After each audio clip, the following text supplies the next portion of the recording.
Hello दोस्तों, क्या हाल चाल है आपके। सर आज सर हम ना आपके एग्जाम के लिए सर एक मोस्ट इंपॉर्टेंट चैप्टर के रिवीजन लेकर आए हैं जिसका नाम है सर एम्प्लॉय कॉस्ट। अगर मैं एग्जाम की बात करूं सर 8 to 10 मार्क्स का सर एक बहुत ज़्यादा इजी क्वेश्चन देखने को मिलता ही है एग्जाम में। और सर रिवीजन का पैटर्न बहुत ज़्यादा इजी रहेगा। सर कैसे रहेगा? सर सबसे पहले तो सर हम कॉन्सेप्ट देखेंगे एंड देन सर उसके सर हम इंपॉर्टेंट क्वेश्चन की रिवीजन करेंगे, वो भी आईसीआई के स्टडी मटेरियल से। मतलब पास होना तो हो गया अब सर, बहुत ज़्यादा ही आसान।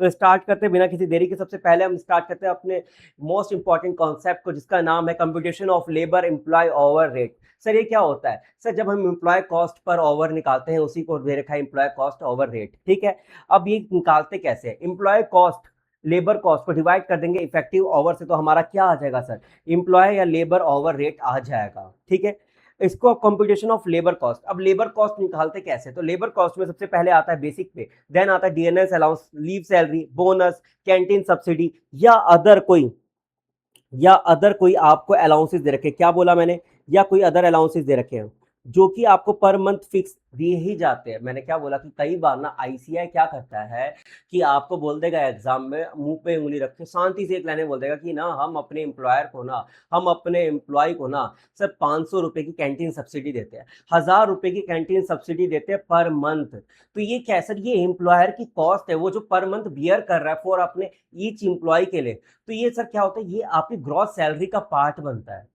मतलब कि अगर उन्होंने बोल दिया कि कैंटीन सब्सिडी दे रहे हैं, हम कुछ अलाउंसेस दे रहे हैं, हम ट्रैवलिंग अलाउंसेस दे रहे हैं पर मंथ, हम आने जाने का किराया देते हैं पर मंथ, तो ये जो अलाउंसेस जो भी मिल रहे हैं पर मंथ, जो भी एम्प्लॉयर अपनी जेब में से एम्प्लॉय को दे रहा है per month as a remuneration of the salary, तो हम उसको क्या मानेंगे? सर उसको हम ग्रॉस सैलरी का पार्ट मान रहे हैं।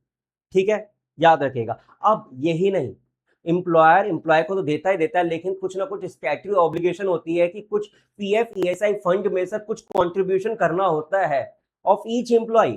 उसका सर क्या होता है, या तो कुछ फिक्स अमाउंट दे रखा होगा या तो फिक्स परसेंटेज दे रखी होगी। जनरली फिक्स परसेंटेज दे रखी होती है पीएफ ईएसआई फंड में कंट्रीब्यूशन की। तो हम क्या करेंगे सर? वो ऐड कर देंगे। ऐड करने के बाद सर हमारा क्या आएगा? सर हमारा आ जाएगा एम्प्लॉय की कॉस्ट, कि हमारे एम्प्लॉय की हमारे कितने कॉस्ट एक एम्प्लॉयर बियर करता है।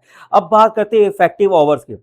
इफेक्टिव आवर्स कैसे निकालेंगे? सबसे पहले तो टोटल डेज अवेलेबल ले लेंगे। टोटल डेज अवेलेबल का मतलब है अगर आपको पूरे साल भर का दे रखा 365 डेज, या पर मंथ का दे रखा 30 डेज, या पर वीक का दे रखा है आपको 7 डेज, वो ले लेंगे। जैसा क्वेश्चन होगा हमेशा याद रखिएगा वैसा आंसर। अगर इफेक्टिव डेज दे रखा है आपको ईयरली का, तो आप लेबर कॉस्ट भी कैसे निकालेंगे? ईयरली निकालेंगे। अगर इफेक्टिव डेज जो आपको दे रखी है वो आपको दे रखे मंथली, तो आपकी लेबर कॉस्ट भी आप मंथली निकालेंगे। वीकली दे रखा है तो वीकली निकालेंगे। ये इस चीज का ध्यान रखिएगा। ठीक है, ऐसे मत लीजिए। इलस्ट्रेशन नंबर 1 हम करेंगे तो उसमें आपको क्लियर और अच्छे से हो जाएगा। टोटल डेज अवेलेबल है, उसमें से लीव डेज माइनस कर दीजिए एंड देन माइनस कर दीजिए holiday. Leave days and holidays का अगर मैं यहाँ बात करूँ तो लाइक आपको वीकेंड में आपको छुट्टी दी जा रही है सैटरडे संडे, तो वो आपका क्या है? माइनस हो जाएगा। उसके अलावा मैं बात करूँ सर, 8 घंटे की शिफ्ट है, 10 बजे से आप आते हैं और 6 बजे आपको छोड़ दिया जाता है। उस 8 घंटे की शिफ्ट में एम्प्लॉयर बड़ा मेहरबान है, वो बोलता है 30 मिनट का मील ब्रेक लंच ब्रेक ले ले, क्योंकि आप भी इंसान है। तो जो मील ब्रेक या लंच ब्रेक आपको दे रखा है सर, उसको क्या करना होगा सर? आपको माइनस करना होगा। इसको क्या बोलते हैं? Normal idle time. कि अगर एम्प्लॉय अगर काम करने आया है तो वो खाना तो खाएगा ही, टी तो लेगा ही, चाय तो पिएगा ही सर, उसी को बोला जाता है नॉर्मल आइडल टाइम। सर ये क्या होता है? सर ये माइनस होता है। ठीक है, कई बार कई बार ना क्वेश्चन आपको बोल देगा कि सर मेरे को नेट वेजेस बताओ, अर्निंग बताओ। क्यों? क्योंकि एम्प्लॉय बोलता है यार मेरे को इन सब चीजों से मतलब नहीं है कि आपकी कॉस्ट कितने, मेरे को बताओ कि पर मंथ मैं अपने हाथ में कितने पैसे लेके घर जा रहा हूं, पर मंथ मेरे को कितना पैसा इन हैंड आप दे रहे हैं। तो उसके लिए आप क्या निकालेंगे? सबसे पहले ग्रॉस वेजेस ले। ग्रॉस वेजेस जो ऊपर यहां पे कैलकुलेट करा ना, ग्रॉस वेजेस ग्रॉस सैलरी, बिल्कुल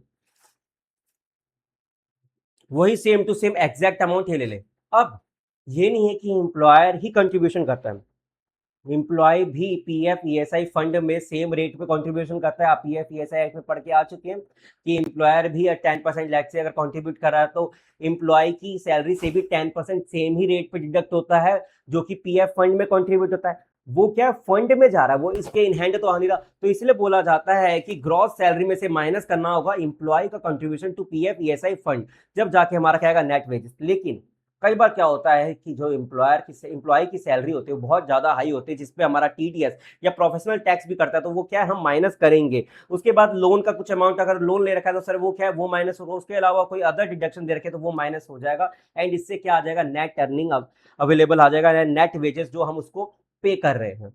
क्या ये चीज आपको क्लियर है? तो हम अपने इलस्ट्रेशन पर चलते हैं। अगेन बहुत ज़्यादा ही आसान और बहुत ज़्यादा ही मज़ेदार इलस्ट्रेशन है। इलस्ट्रेशन नंबर 1,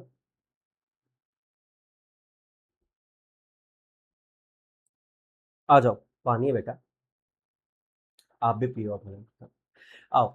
हाँ, इलस्ट्रेशन नंबर 1 क्या बोल रखा है, X an employ of an ABC company gets the following emoluments and benefit. ये फॉलोइंग इमोल्यूमेंट्स एंड बेनिफिट्स दे रखे हैं जो कि एक्स को मिलते हैं, एबीसी कंपनी पे कर रही है।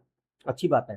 क्या क्या पे कर रही है, बेसिक पे कर रही है 10,000 पर मंथ। उसके अलावा डीएनएस अलाउंस 2,000 पर मंथ आपको पे करा जा रहा है। देन बोनस दिया जा रहा है 20% ऑफ सैलरी, एंड डीए का सर क्या है 20% दिया जा रहा है।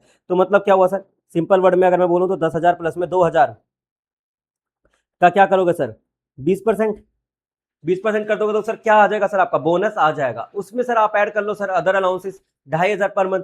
ठीक है, उसके अलावा जो बोल रखा है सर, इंप्लॉयर कुछ कंट्रीब्यूट कर रहा है पीएफ ईएसआई फंड में, कितना 10% कंट्रीब्यूट कर रहा है पीएफ फंड में, किसका, सैलरी प्लस डीए का, इन दोनों का मिला के 12,000 का 10% सर, 12,000 का 10%। मैंने बोला बहुत अच्छी बात है।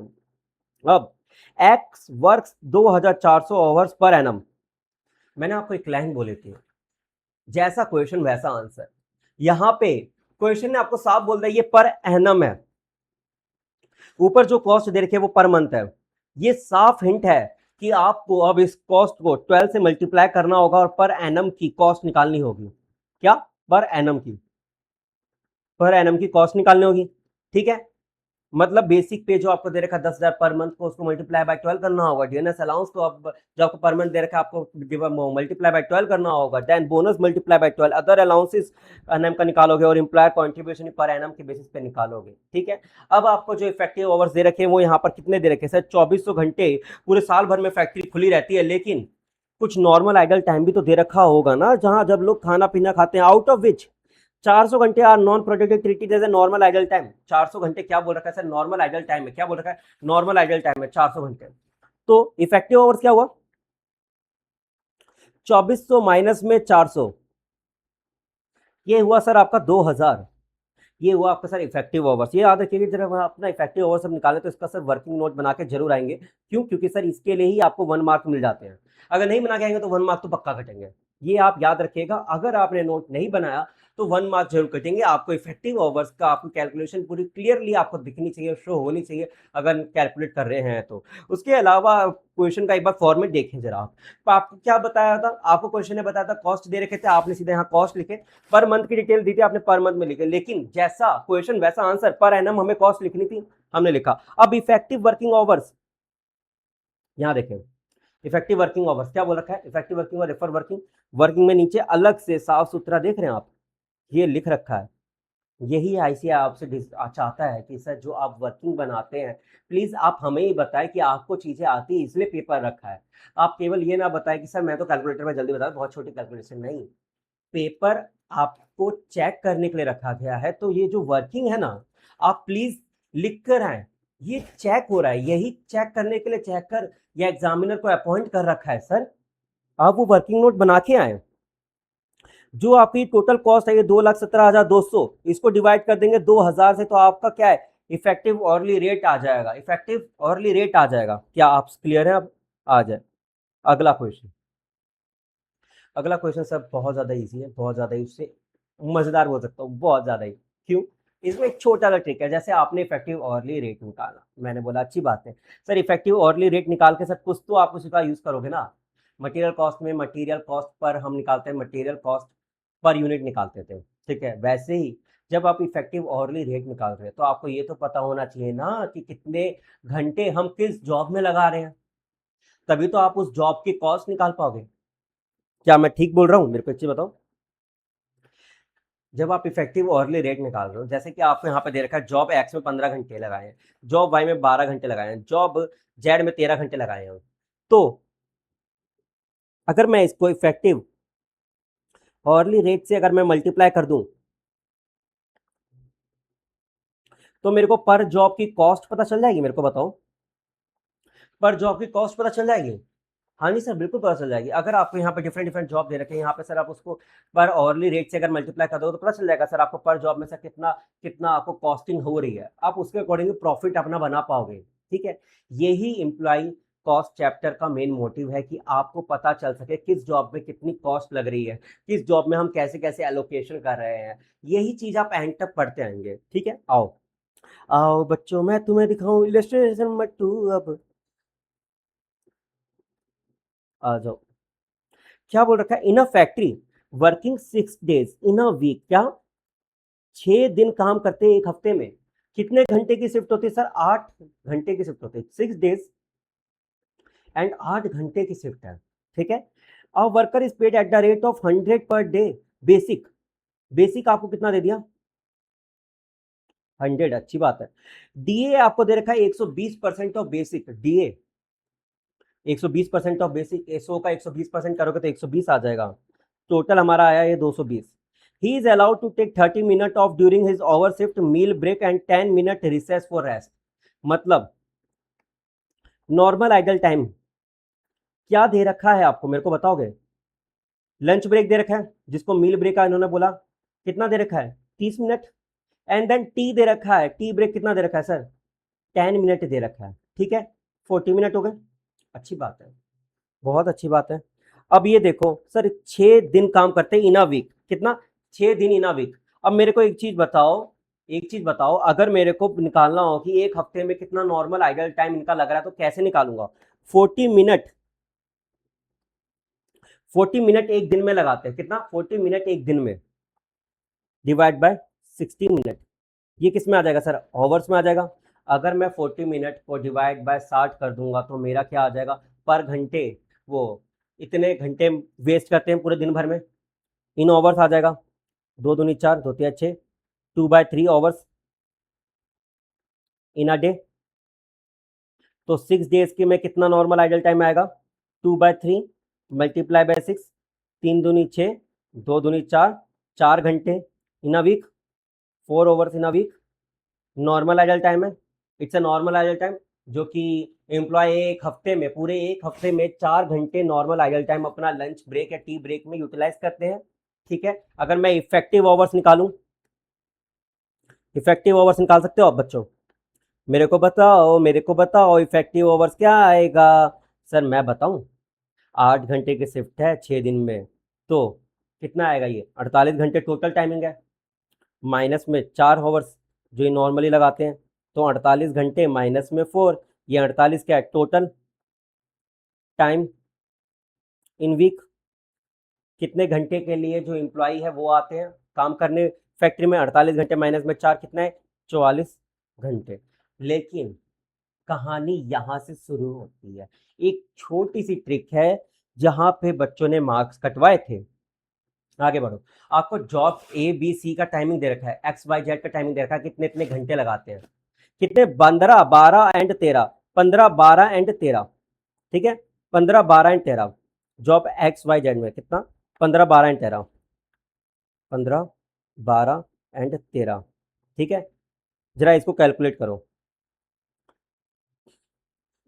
44 माइनस में 15 12 एंड 13, 4 घंटे बच गए।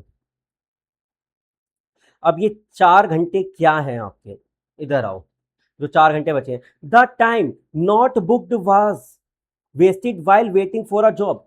क्या हुआ कि एम्प्लॉय आया काम करने के लिए, बैठा हुआ है, बोल रहा है कि यार एक्स का काम तो कर लिया, अब वाई का काम के लिए मैं वेट कर रहा हूँ कि कब वो तैयार होंगे तो मैं काम स्टार्ट करूँ। ठीक है, तो इस ड्यूरेशन में जो वो आइडली बैठे हैं वो किसकी गलती है, किसकी गलती है, मटेरियल आया नहीं, ये मिसमैनेजमेंट है। वो जो ये मिसमैनेजमेंट है, इसी को ही एबनॉर्मल लॉस बोला जाता है। और एबनॉर्मल लॉस हमारे क्या है, कॉस्टिंग पी एंडल में जाता है। और यही चीज इन्होंने डायरेक्टली यहाँ पे बोल भी रखी है, time not booked was wasted while waiting for a job. While waiting for a job मतलब ये टाइम वेस्ट हो गया था जब हम दूसरे जॉब की प्रतीक्षा कर रहे थे, वेट कर रहे थे। तो ये क्या है सर, ये एबनॉर्मल लॉस है। क्या है सर, ये एबनॉर्मल लॉस हुआ है। एबनॉर्मल लॉस बताओगे सर मेरे को कितना हुआ है, वो हुआ है सर 4 घंटे। ये सर क्या है, यही आपका क्या है, 4 घंटे abnormal loss, abnormal loss.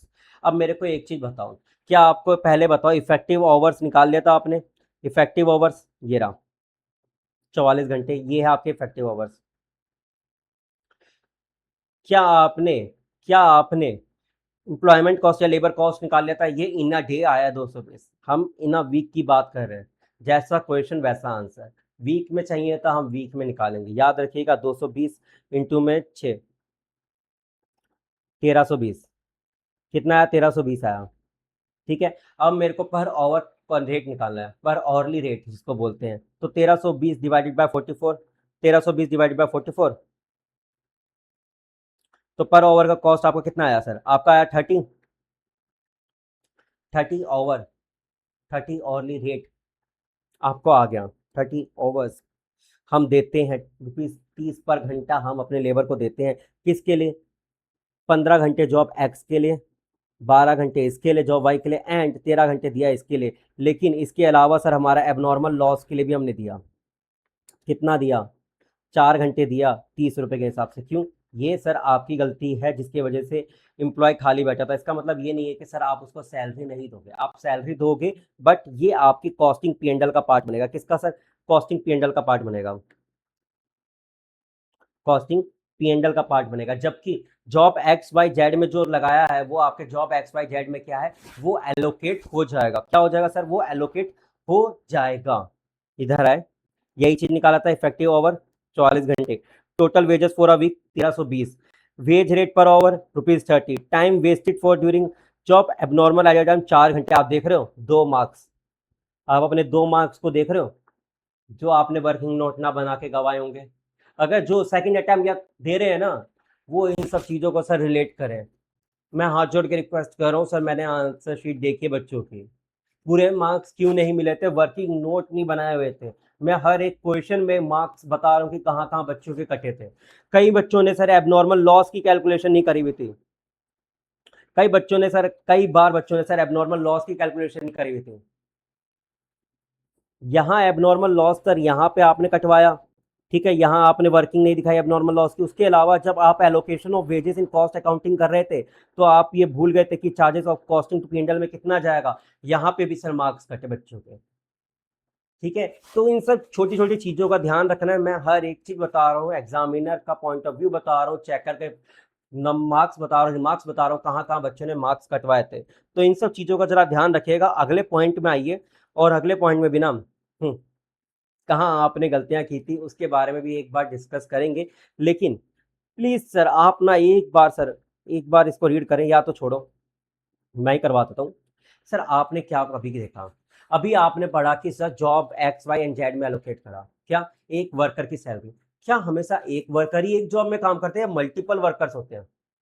Sir multiple workers होते हैं। अब आ रहे हैं धीरे धीरे हम प्रैक्टिकलिटी पे। प्रैक्टिकलिटी पे क्या? जैसे कि आप एक फैक्ट्री देखते होंगे, मल्टीपल जॉब चलते हैं एक्स वाई जेड, उसमें भी मल्टीपल वर्कर्स होते हैं। लाइक से कि ए एंड बी, हमें 2 वर्कर दे रखे हैं, ठीक है, 2 वर्कर एक्स जॉब में भी काम कर रहे हैं, दोनों वर्कर वाई में भी, और दोनों वर्कर जेड में भी काम कर रहे हैं। अब जॉब एक्स वाई जेड की सर आप कैसे कॉस्ट निकालोगे? जब आपको ये पता चला है कि वर्कर ए ने कितना घंटा जॉब एक्स में लगाया, वर्कर बी ने कितने घंटे जॉब एक्स पे लगाया, वो आपको पता है 40% स्पेंड करते हैं, 50% स्पेंड करते हैं। अब आपको क्या पता होना चाहिए कि सर इफेक्टिव आवरली रेट क्या है, जो हम उसको एलोकेट कर सके और जॉब एक्स की कॉस्ट निकाल सके। हमें ये पता हो इफेक्टिव आवरली रेट क्या है, जिससे हम मल्टीप्लाई करके जॉब वाई की कॉस्ट निकाल सके, हम जॉब जेड की कॉस्ट निकाल सके। ठीक है, आ जाओ। लेकिन इस क्वेश्चन में एक और चीज पूछी गई है, जो मैं आपको बताता कि आईसीआई कई बार पूछ लेता है, एमसीक्यू में ही पूछ लिया जाता है, कभी कभार रिटर्न क्वेश्चन में पूछ लिया जाता है। Calculate the earning of A and B. मैंने क्या बोला? Earning of A and B, ये none other than net wages है। नेट वेजेस क्या है? एम्प्लॉय आपसे हमेशा पूछेगा सर मेरे को एक चीज बताओ ना सर, मेरे को क्या जानना है कि सर एम्प्लॉयर कॉस्ट क्या था, या पीएफ फंड क्या था, या मेरा लोन क्या था, मेरे को ये बता दो कि पर मंथ, महीने के एंड में सर आप कितना मेरे को पैसे हाथ पे दोगे। इसी को बोला जाता है नेट वेजेस। जो आपके ग्रॉस वेजेस आएंगे, उसमें से क्या एम्प्लॉय का कंट्रीब्यूशन सर आपको क्या करना होगा? माइनस करना होगा। क्या करना होगा? एम्प्लॉय का कंट्रीब्यूशन माइनस करना होगा। ठीक है, पहली सबसे बड़ी मिस्टेक कि बच्चों ने अर्निंग निकाल के नहीं आए, बल्कि आपको सबसे पहले टॉप पे ही पूछा गया था कि कैलकुलेट करना है अर्निंग, एंड देन पूछा था allocate the employee cost to each job X Y and Z. X Y and Z, बच्चे जो जो उसमें आए एक्स वाई जेड का आपने क्या कॉस्ट निकाल दिया। आपने ये क्या है नेट वेजेस भूल गए थे, इन सबको निकालना, तो ये मत भूलिएगा। आपका ये क्वेश्चन दो पार्ट में डिवाइडेड है। पहला आपसे पूछा गया है कि अर्निंग निकालना है ए एंड बी का, एंड देन आपको पूछा गया है कि सर एलोकेट करना है कॉस्ट को। ठीक है, तो नेट वेजेस या अर्निंग निकालोगे तो कैसे निकालोगे सर? जो आपको पहले यहाँ पर देखो कि सैलरी में क्या क्या इमोलमेंट्स या आपको क्या कंपोनेंट दे रखे हैं आपके सैलरी के, इधर देखें। आपको दे रखा है बेसिक वेजेस दे रखा है सर 10,000। आपको डीएनएस अलाउंस दे रखा है, कितना दे रखा है डीएनएस अलाउंस? एक मिनट, ये लैग हो रहा है क्या? आई थिंक ठीक है।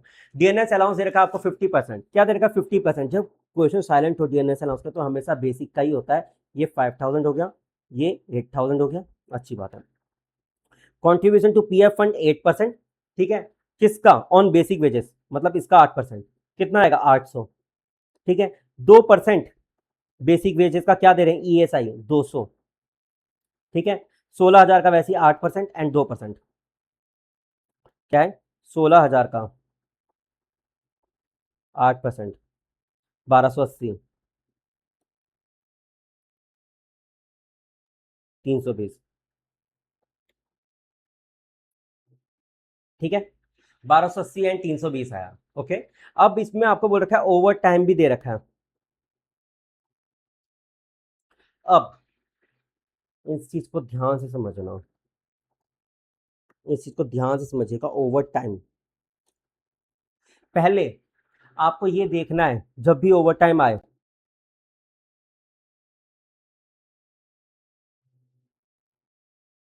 स्पेसिफिकली कुछ बोल रखा है स्टेटेड? इधर आओ। ओवर टाइम दे रखा है आपको 10 घंटे जॉब ए में लगाया है। ठीक है, अब मेरे को एक चीज बताओ, पूरे क्वेश्चन में क्या ओवर टाइम के लिए कोई स्पेसिफिक चीज बोल रखा है कि ओवर टाइम का सर किस लिए लगाया, रीजन क्या है? मेरे को पहले बताओ, कोई रीजन दे रखा है यहाँ पे? आओ, normal working hours for the month 200 घंटे।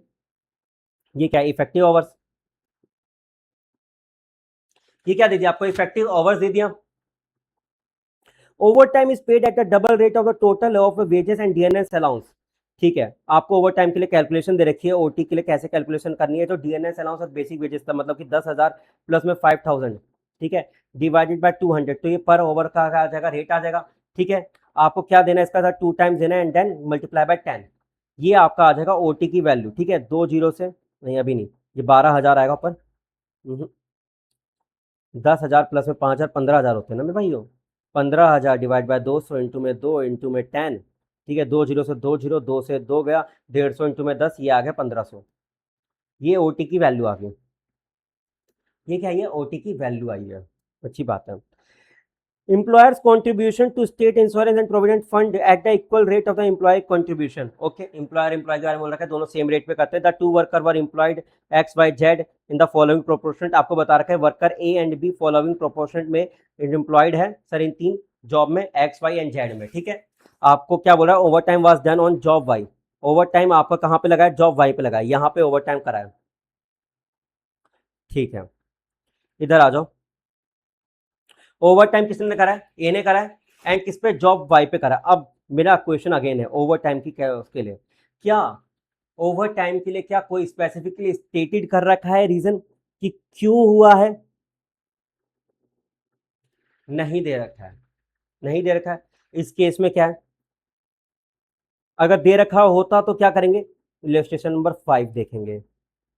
इलस्ट्रेशन नंबर 5 में सर हम डिटेल में हम डिस्कस करेंगे कि अगर कोई ओवर टाइम के लिए स्पेसिफिकली अगर बोल रखा होता है तो उसको डिफरेंट डिफरेंट केसेस में कैसे डील करते हैं, वो इलस्ट्रेशन नंबर 5 में देखेंगे। आगे आ जाओ। अब इन केस की अगर वो साइलेंट है, इन केस वो साइलेंट है तो उसको कैसे क्या करेंगे ट्रीटमेंट? इन केस साइलेंट,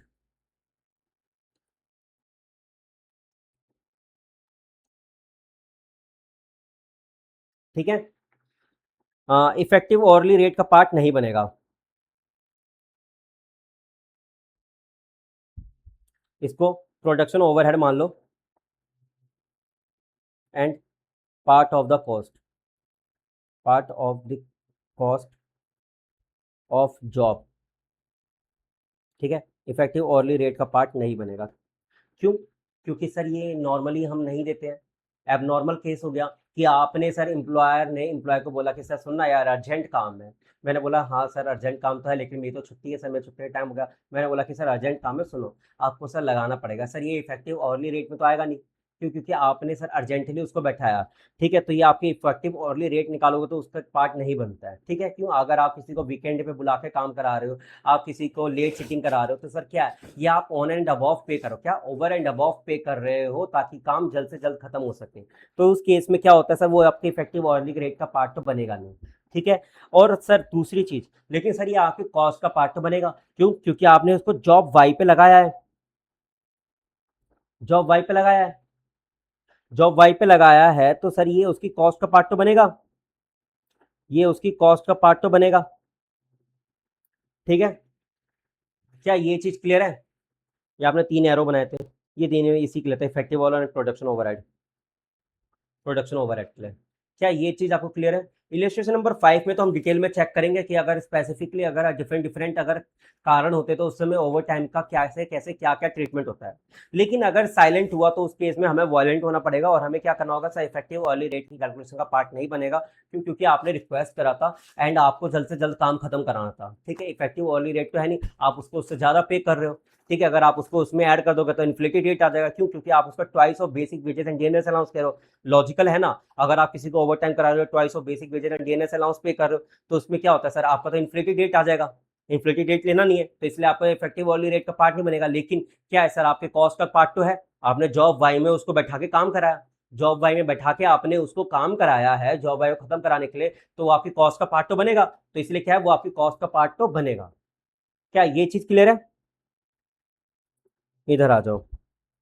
अब आपको इफेक्टिव आवर्स पता है, अब आपको ये पता है।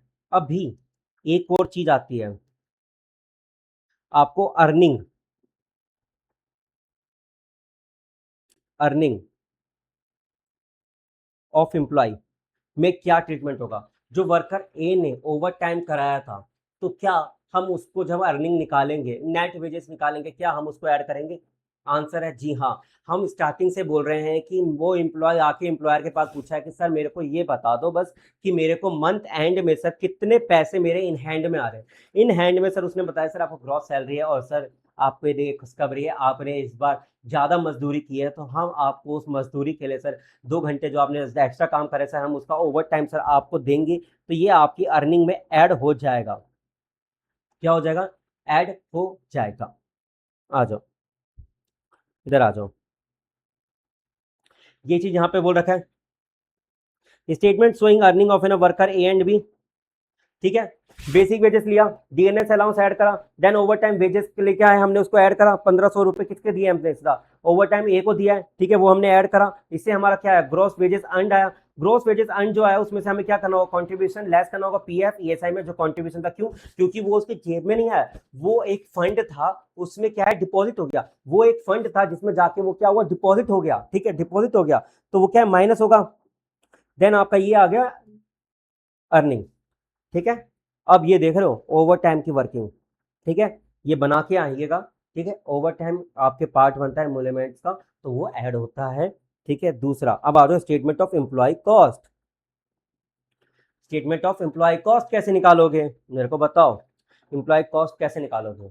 मैंने आपको बताया इफेक्टिव आवरली रेट में सर आएगा नहीं, वो जॉब की कॉस्ट का पार्ट बनता है। इफेक्टिव आवरली रेट में नहीं आएगा तो सबसे पहले हमको क्या करना होगा, ग्रॉस वेजेस लेना होगा। ग्रॉस वेजेस लेने के बाद जो हमने ऊपर कैलकुलेट करा है ये 15,000, ये रहा 10 प्लस में 5, 15,000 ये लिया एड सीधा 15,000। ठीक है, अब उसमें एम्प्लॉयर का कंट्रीब्यूशन भी ऐड होगा सर, पीएफ ईएसआई फंड में जो हमने लगाया। ठीक है, 8% एंड ये 2% हमने ऐड कर देंगे। इससे क्या आएगा, ग्रॉस वेजेस अर्नड आया। ग्रॉस वेजेस अर्नड को डिवाइड करना होगा इफेक्टिव आवर से, तो आपका क्या आ जाएगा, ऑर्ली रेट आ जाएगा 80 का। अब ये क्या है, जो ये 16,000 आए हैं और ये 25,600 आए हैं, इसको सर डिवाइड करना होगा इस रेशो में जो आपको दे रखा है, 4:3:3। आई से ना जीरो हटा के आप परसेंटेज मतलब रेशो में निकाल दे, आप चाहो तो परसेंटेज भी लिख कर आ सकते हो। 40% इस टू में 30%, इस टू में 30%। कोई मसला नहीं है, आई से मार्क्स नहीं काटेगा। जीरो से जीरो काटोगे तो आपका ये 5:2:3 की रेशो आ जाएगी एंड यहाँ पे 4:3:3 की रेशो आ जाएगी। कोई दिक्कत की बात नहीं है। ठीक है, आपने यहाँ पे क्या था, जो आपका कॉस्ट आया था, एम्प्लॉय कॉस्ट आया था 4:3:3 की रेशो में, आपने क्या उस जॉब में आपने डिवाइड कर दिया। वैसे ही यहाँ पे 5:2:3 की रेशो में सर क्या वर्कर बी को आपने डिवाइड कर दिया। लेकिन हमने ओवर टाइम के बारे में एक चीज़ देखा था, ओवर टाइम करा है, जेब में से पैसा तो गया है, जेब में से पैसा तो गया है, जेब में से पैसा गया है, किसके लिए गया था, जॉब वाई के लिए पैसा गया था 1500 रुपये। तो जॉब वाई में हमने कॉस्ट में क्या कर दिया, हमने उसको ऐड कर दिया है। ठीक है, उसके नीचे अगर आप देखोगे तो हमने क्या है, वर्किंग नोट बना रखा है बड़े प्यार से। ठीक है, वर्किंग नोट बना रखा है, एंड वर्किंग नोट आपको ही बना के आना है। ठीक है, आ जाओ। अब मैंने आपको एक चीज बताया था कि हमें हमें ओवर टाइम के डिफरेंट डिफरेंट केसेस को हमें एक बार अंडरस्टैंड करना है। ओवर टाइम के डिफरेंट डिफरेंट केसेस एक बार सर आप एक बार रीड करो। ठीक है, एक बार रीड करो। जिसको स्क्रीनशॉट लेना है प्लीज स्क्रीनशॉट ले लो।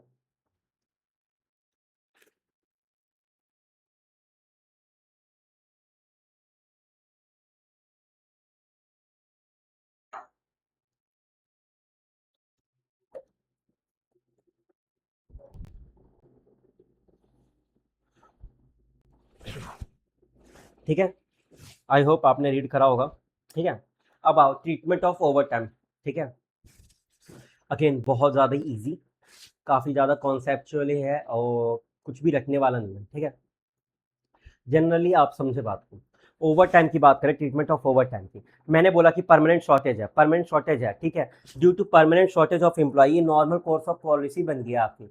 क्या है, हम जिस तरह का बिजनेस बना रहे हैं, एआई का बिजनेस बना रहे हैं, यहाँ पे जो एम्प्लॉय लगी हुई है, जो लेबर लगी हुई है, ठीक है, वो क्या है, वो ना आज की डेट में इंडस्ट्री में अवेलेबल ही नहीं है। तो मैं क्या है, मैं रिक्वेस्ट कर रहा हूँ सबसे कि सर सुनो ना, ओवर टाइम कर लो। क्यों? क्योंकि सर इस टाइप की लेबर अवेलेबल ही नहीं मार्केट में। मैं ढूंढने भी जाऊं तो भी ना मिले। आप सैलरी पे रख तो रहे हो 9 घंटे की शिफ्ट के लिए, लेकिन आपको पता है 9 घंटे में काम हो नहीं सकता, आपकी लेबर की शॉर्टेज है और लेबर मार्केट में है नहीं। क्योंकि आर्टिफिशियल इंटेलिजेंस से आपको पता है कि आज की डेट में बहुत ज़्यादा ही डेवलप हो रही है, इसके लिए लेबर्स मिल नहीं रही है। तो आपको पता चल गया, आप एक्स्ट्रा सैलरी दे रहे हो हाई रेट पे, लेकिन आपको ओवर टाइम कराएंगे। तो ओवर टाइम कराएंगे तो उसके लिए क्या होगा सर, आपको सर जो हम रेट देंगे, तो क्या है, हमारा नॉर्मल कोर्स ऑफ बिजनेस हो गया।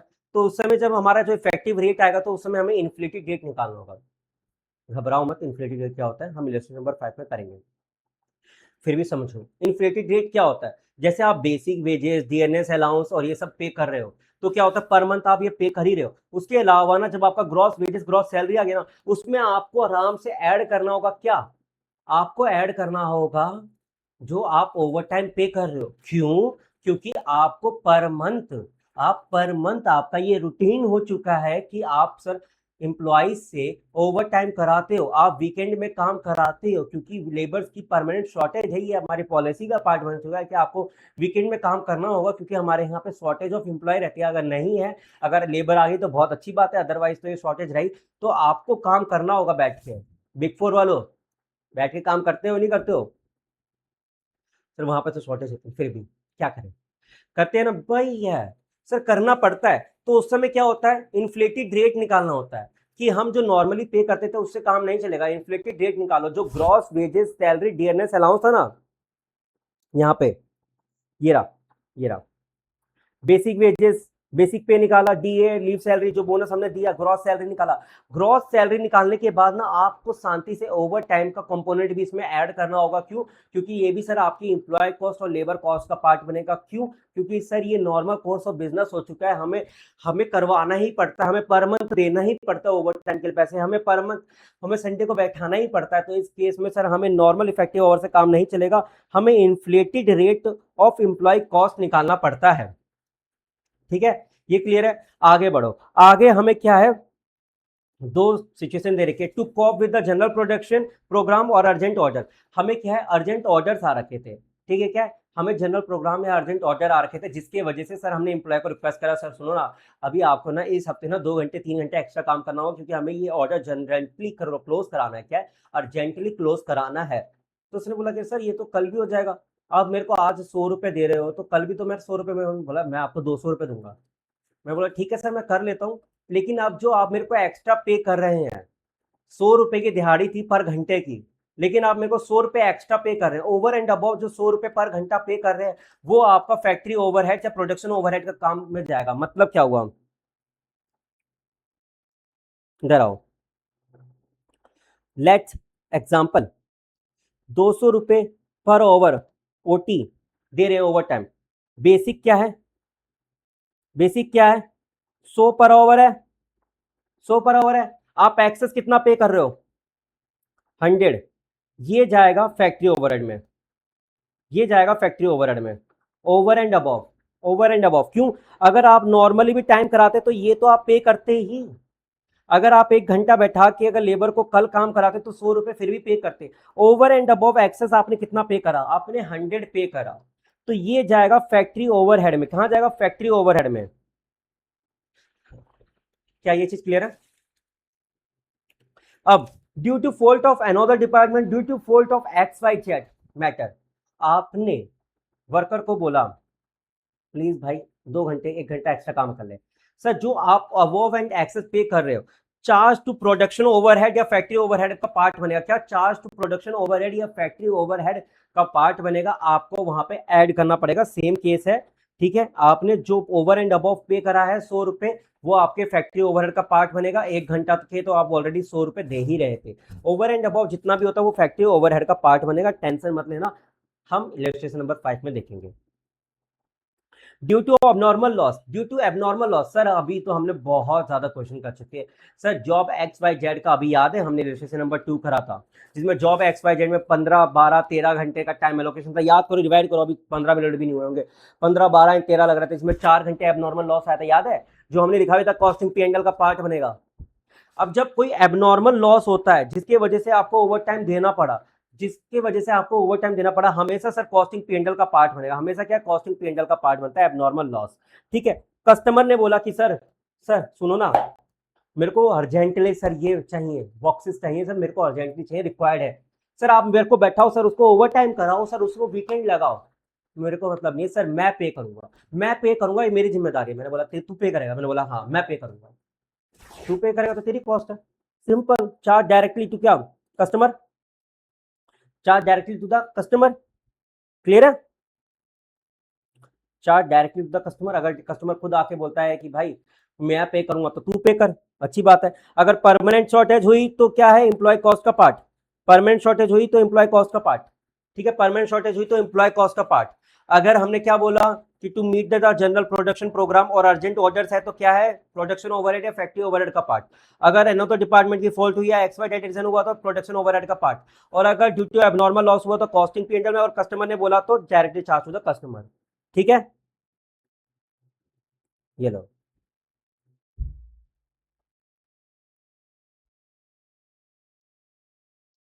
आ जाओ इलस्ट्रेशन नंबर 5।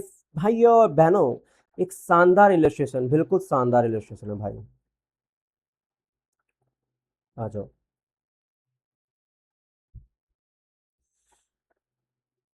हम्म, हम्म, हम्म,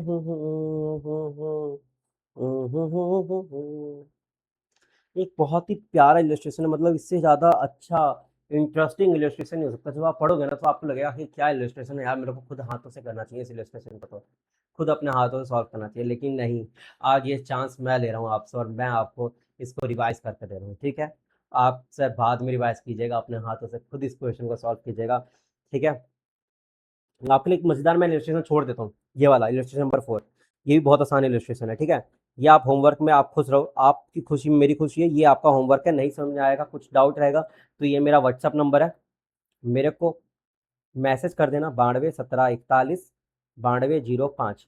व्हाट्सएप पे वॉइस मैसेज करें, आपको डाउट होता है वॉइस मैसेज करें कि सर मेरे को इस क्वेश्चन में डाउट है, सर ये क्वेश्चन कैसे सॉल्व होगा, मैं आपको आपको उसका आंसर दूंगा। अगर मेरे को लगता है कि मेरे को आपको कॉल करना चाहिए तो ऑब्वियसली सर मैं आपको कॉल भी करूंगा, ठीक है, उसकी भी टेंशन मत लीजिएगा। आप सीधा व्हाट्सएप पे जाएं, आपको क्वेश्चन नंबर 4 हो, कोई और क्वेश्चन हो, कोई भी क्वेश्चन हो, RTP MTP past previous year, आपके दोस्त की कॉन्सेप्ट, कोई भी कॉन्सेप्ट हो, अगर आपको लगता है 92 17 41 92 05, सर ये मेरा नंबर है, व्हाट्सएप पे आप क्वारीज पूछें। अगर आपको लगता है कि 10 12 लोगों का ग्रुप बना हुआ है, आप चाहते हो कि सर ओ सर आज साथ में पढ़ते, साथ में रिवाइज करते, सर खूब मजा आएगा, मैंने बोला अरे सर आप तो बहुत अच्छी बात करो, सर गूगल टीम है ना, गूगल टीम में आएंगे, एक साथ पढ़ेंगे आराम से, 2-4 घंटे, अगर मेरे को लगा कि 10-12 बच्चे हैं, कॉमन डाउट है, कॉमन चीज़ है, कॉमन टॉपिक है, लग रहा है, तो आओ सर पर्सनली बैठ के साथ में गूगल टीम पे बैठ के सर आराम से मौज मस्ती से खुशी के साथ पढ़ेंगे, तभी तो आगे बढ़ेंगे। तो गूगल टीम पे सर क्या है, सर आराम से पढ़ेंगे। डाउट होता है तो आप मेरे को व्हाट्सएप पे करो, मैं आपको कॉल करूंगा अगर मेरे को लगेगा समझाना पड़ेगा तो। आपके पास नंबर तो है ही, ठीक है। डरने का नहीं, स्माइल, स्माइल के साथ आ जाओ। इलस्ट्रेशन नंबर 5 भाइयों और बहनों, मतलब क्या इलस्ट्रेशन है, मतलब इधर देखो, इन अ फैक्ट्री बेसिक वेज इस पे किया जा रहा है 100 रुपए घंटे के हिसाब से। ओवर टाइम रेट दे रखा है आपके स्टाइपेंड से भी ज्यादा। Before and after normal working hours, मतलब कि 10 बजे की टाइमिंग थी, अगर आप 9 बजे भी आ जाओगे 1 घंटे पहले तो भी आपको ओवर टाइम पे करा जाएगा। अगर आप 6 बजे के बाद भी रुकोगे तब भी सर ओवर टाइम पे करा जा रहा है, ओवर टाइम पे किया जा रहा है सर। 175% सर, देख रहे हो, 175 रुपए, मतलब 100 का अगर 175% करोगे तो 175 रुपए, देख रहे हो। और संडेज एंड हॉलीडेज को 225% ऑफ बेसिक वेजेस, मतलब 100 का 225%। ओ भाई साहब, इतना तो ये ओवर टाइम में कमा लेते जितना हमें स्टाइपेंड मिलता है। भाइयों और बहनों, ये देख रहे हो आप, बिफोर एंड आफ्टर आपने काम करा नॉर्मल वर्किंग आवर्स के तो 175 रुपए मिलते हैं, और संडेज एंड हॉलीडेज में अगर काम करा तो आपको कितने मिलेंगे, 225 रुपए पूरे मिल जाएंगे। अच्छी बात है। ड्यूरिंग द प्रीवियस ईयर पिछले साल की कुछ घटनाएं आपको बता रखी है। The following hours work, normal time, over time before and after and Sundays. अगर ये नॉर्मल टाइम है 100 रुपए, over time before and after 175, Sundays को 225 रुपए दे रखा है रेट। अगर मैं टोटल कॉस्ट निकालू एक पल के लिए, ले यार तू इधर ही आ जा। हम याद आते हैं, कितना था, 20,000 इंटू में,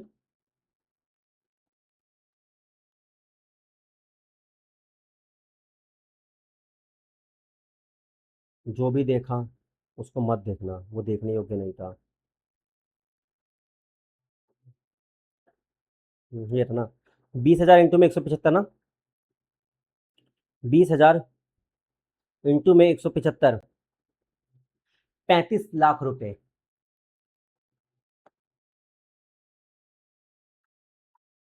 ठीक है।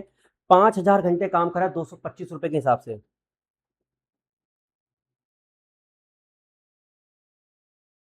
11,25,000। क्या ये क्लियर है? यहां पर अगर इसका टोटल करें तो 6 मिनट, 35, 11, 4 आएगा नहीं तो 4, 146, 1,46,25,000, ठीक है।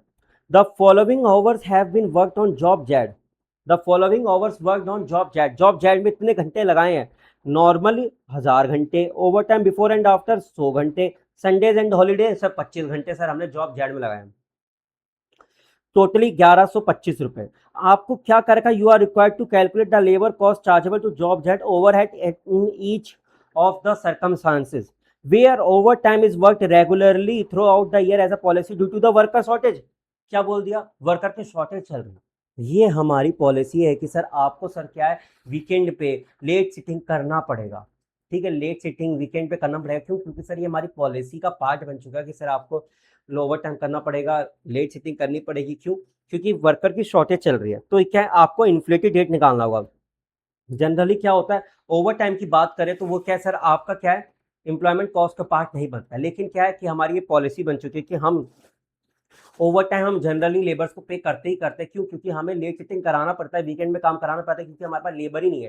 ये हमारी पॉलिसी है, तो ये सारा का सारा ऐड कर दो। ये आपका क्या है, ये आपका कुछ नहीं सर, यही आपका सर क्या है, इम्प्लॉय कॉस्ट है सर, क्या है, इम्प्लॉय कॉस्ट है या लेबर कॉस्ट है। अब इसको डिवाइड करना होगा 1,25,000 से, किससे, 1,25,000 से, जो कि आपका इफेक्टिव आवर्स है, 1,25,000 से जो कि आपका इफेक्टिव आवर्स है। कितना ये, 146,25,000,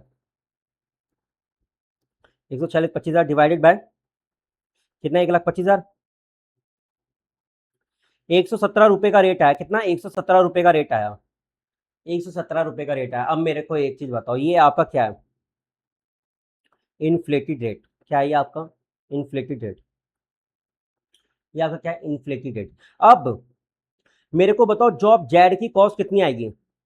क्या मैं इसको 100 से मल्टीप्लाई करूं, इसको मैं 175 से मल्टीप्लाई करूं, इसको मैं 225 से मल्टीप्लाई करूं, या मैं एक इन्फ्लेटेड रेट निकाल चुका हूं 1125, इसको डायरेक्टली 117 से मल्टीप्लाई करूं?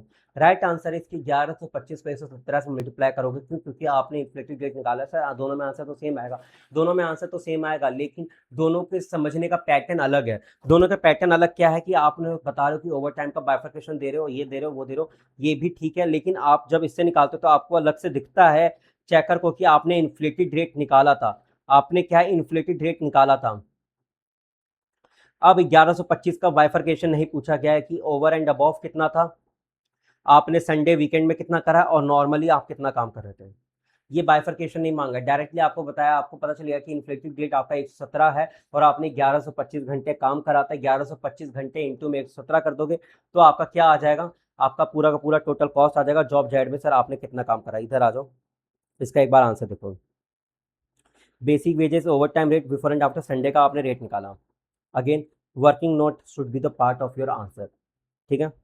अगेन ये आपने कॉस्ट निकाला 1,46,25,000, 1,46,25,000। आपने 117 इन्फ्लेटेड रेट निकाला। आपने एक लाइन बड़ी सुंदर सी यहाँ पे लिखी, the overtime premium is treated as a part of employee cost, job is treated as an inflated wage set, hence employee cost chargeable to the job Z. ये सारा का सारा आपका क्या जॉब जेड का पार्ट बनेगा, आपको job Z में चार्ज करोगे। तो 1125 इंटू में 117 करा, 1125 इंटू में 117 करा, आपका ये कॉस्ट आ गया जो जॉब जेड का पार्ट बनेगा।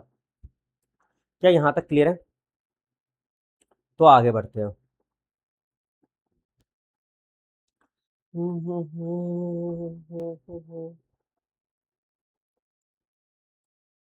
अब मेरे को एक चीज बताओ, इधर आओ। इसमें दूसरे वाले चीज में क्या पूछा गया है? दूसरे वाले पॉइंट में क्या पूछा गया है? इधर देखो, where overtime is work irregularly to meet the requirement of production. मतलब क्या है? हम इरेगुलरली करें to meet the requirement of production. मतलब क्या हुआ कि मैं गया एम्प्लॉय के पास, मैंने बोला कि सर सुनो ना, कल पे मत टालो, आज ही इसको कंप्लीट करा लो, क्योंकि ना सर बहुत ज़्यादा इरेगुलरिटीज हो गया था और ये हमारे सर जो हमारे क्लाइंट है, हमारे कस्टमर है, वो आ रखे हैं। आप बात समझो कि मैनेजमेंट का थोड़ा फॉल्ट था, आप लोग भी थोड़ा कॉपरेट करो, 2-3 घंटे एक्स्ट्रा काम करो। उसने बोला कि ठीक है सर, हम ओवर टाइम और लेट सिटिंग या वीकेंड में आने के लिए तैयार है। बट उसने बोला कि सर आप हमें एक्स्ट्रा पे कर रहे हो, करोगे? बोला हाँ हम करेंगे एक्स्ट्रा पे। ओके। हम नॉर्मली सर आपको 100 रुपीज़ पे कर रहे थे। क्या? 100 रुपीज़ कर रहे थे। अगर आप ओवर टाइम नहीं भी कराते तो नॉर्मली सर मैं इतना तो आपको देता ही, नॉर्मली मैं इतना देता ही, 1125 इंटू में 100 में आपको देता ही। बट अभी मेरे को बताओ फैक्ट्री ओवरहेड में ओवर एंड अबव कितना दे रहा हूँ? यहाँ 175 दे रहा हूँ। 100 रुपये मैं नॉर्मली देता, मतलब 75 रुपये एक्स्ट्रा दे रहा हूँ, कितने? 100 घंटे के लिए। यहाँ पे 225 रुपये दे रहा हूँ। वैसे मैं 100 देता, कितना ज़्यादा दे रहा हूँ? 125 दे रहा हूँ। कितने? 25 घंटे के लिए। कितना? 25 घंटे के लिए दे रहा हूँ। ठीक है। तो 75 इंटू में क्या है? 100। बहुत बढ़िया, 7,500। ठीक है। 225 इंटू में 100, 225 माइनस में 100 इंटू में कितना? 25 घंटे लगाए आई थिंक, 3,125 आई थिंक, 3,125। ठीक है। 2, 6, 10, 10,625 क्या है? ये सर आपके फैक्ट्री ओवरहेड का पार्ट है।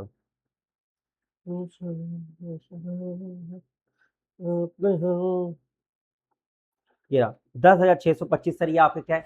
फैक्ट्री ओवरहेड का पार्ट है। जबकि employee cost chargeable to job Z कितना आएगा?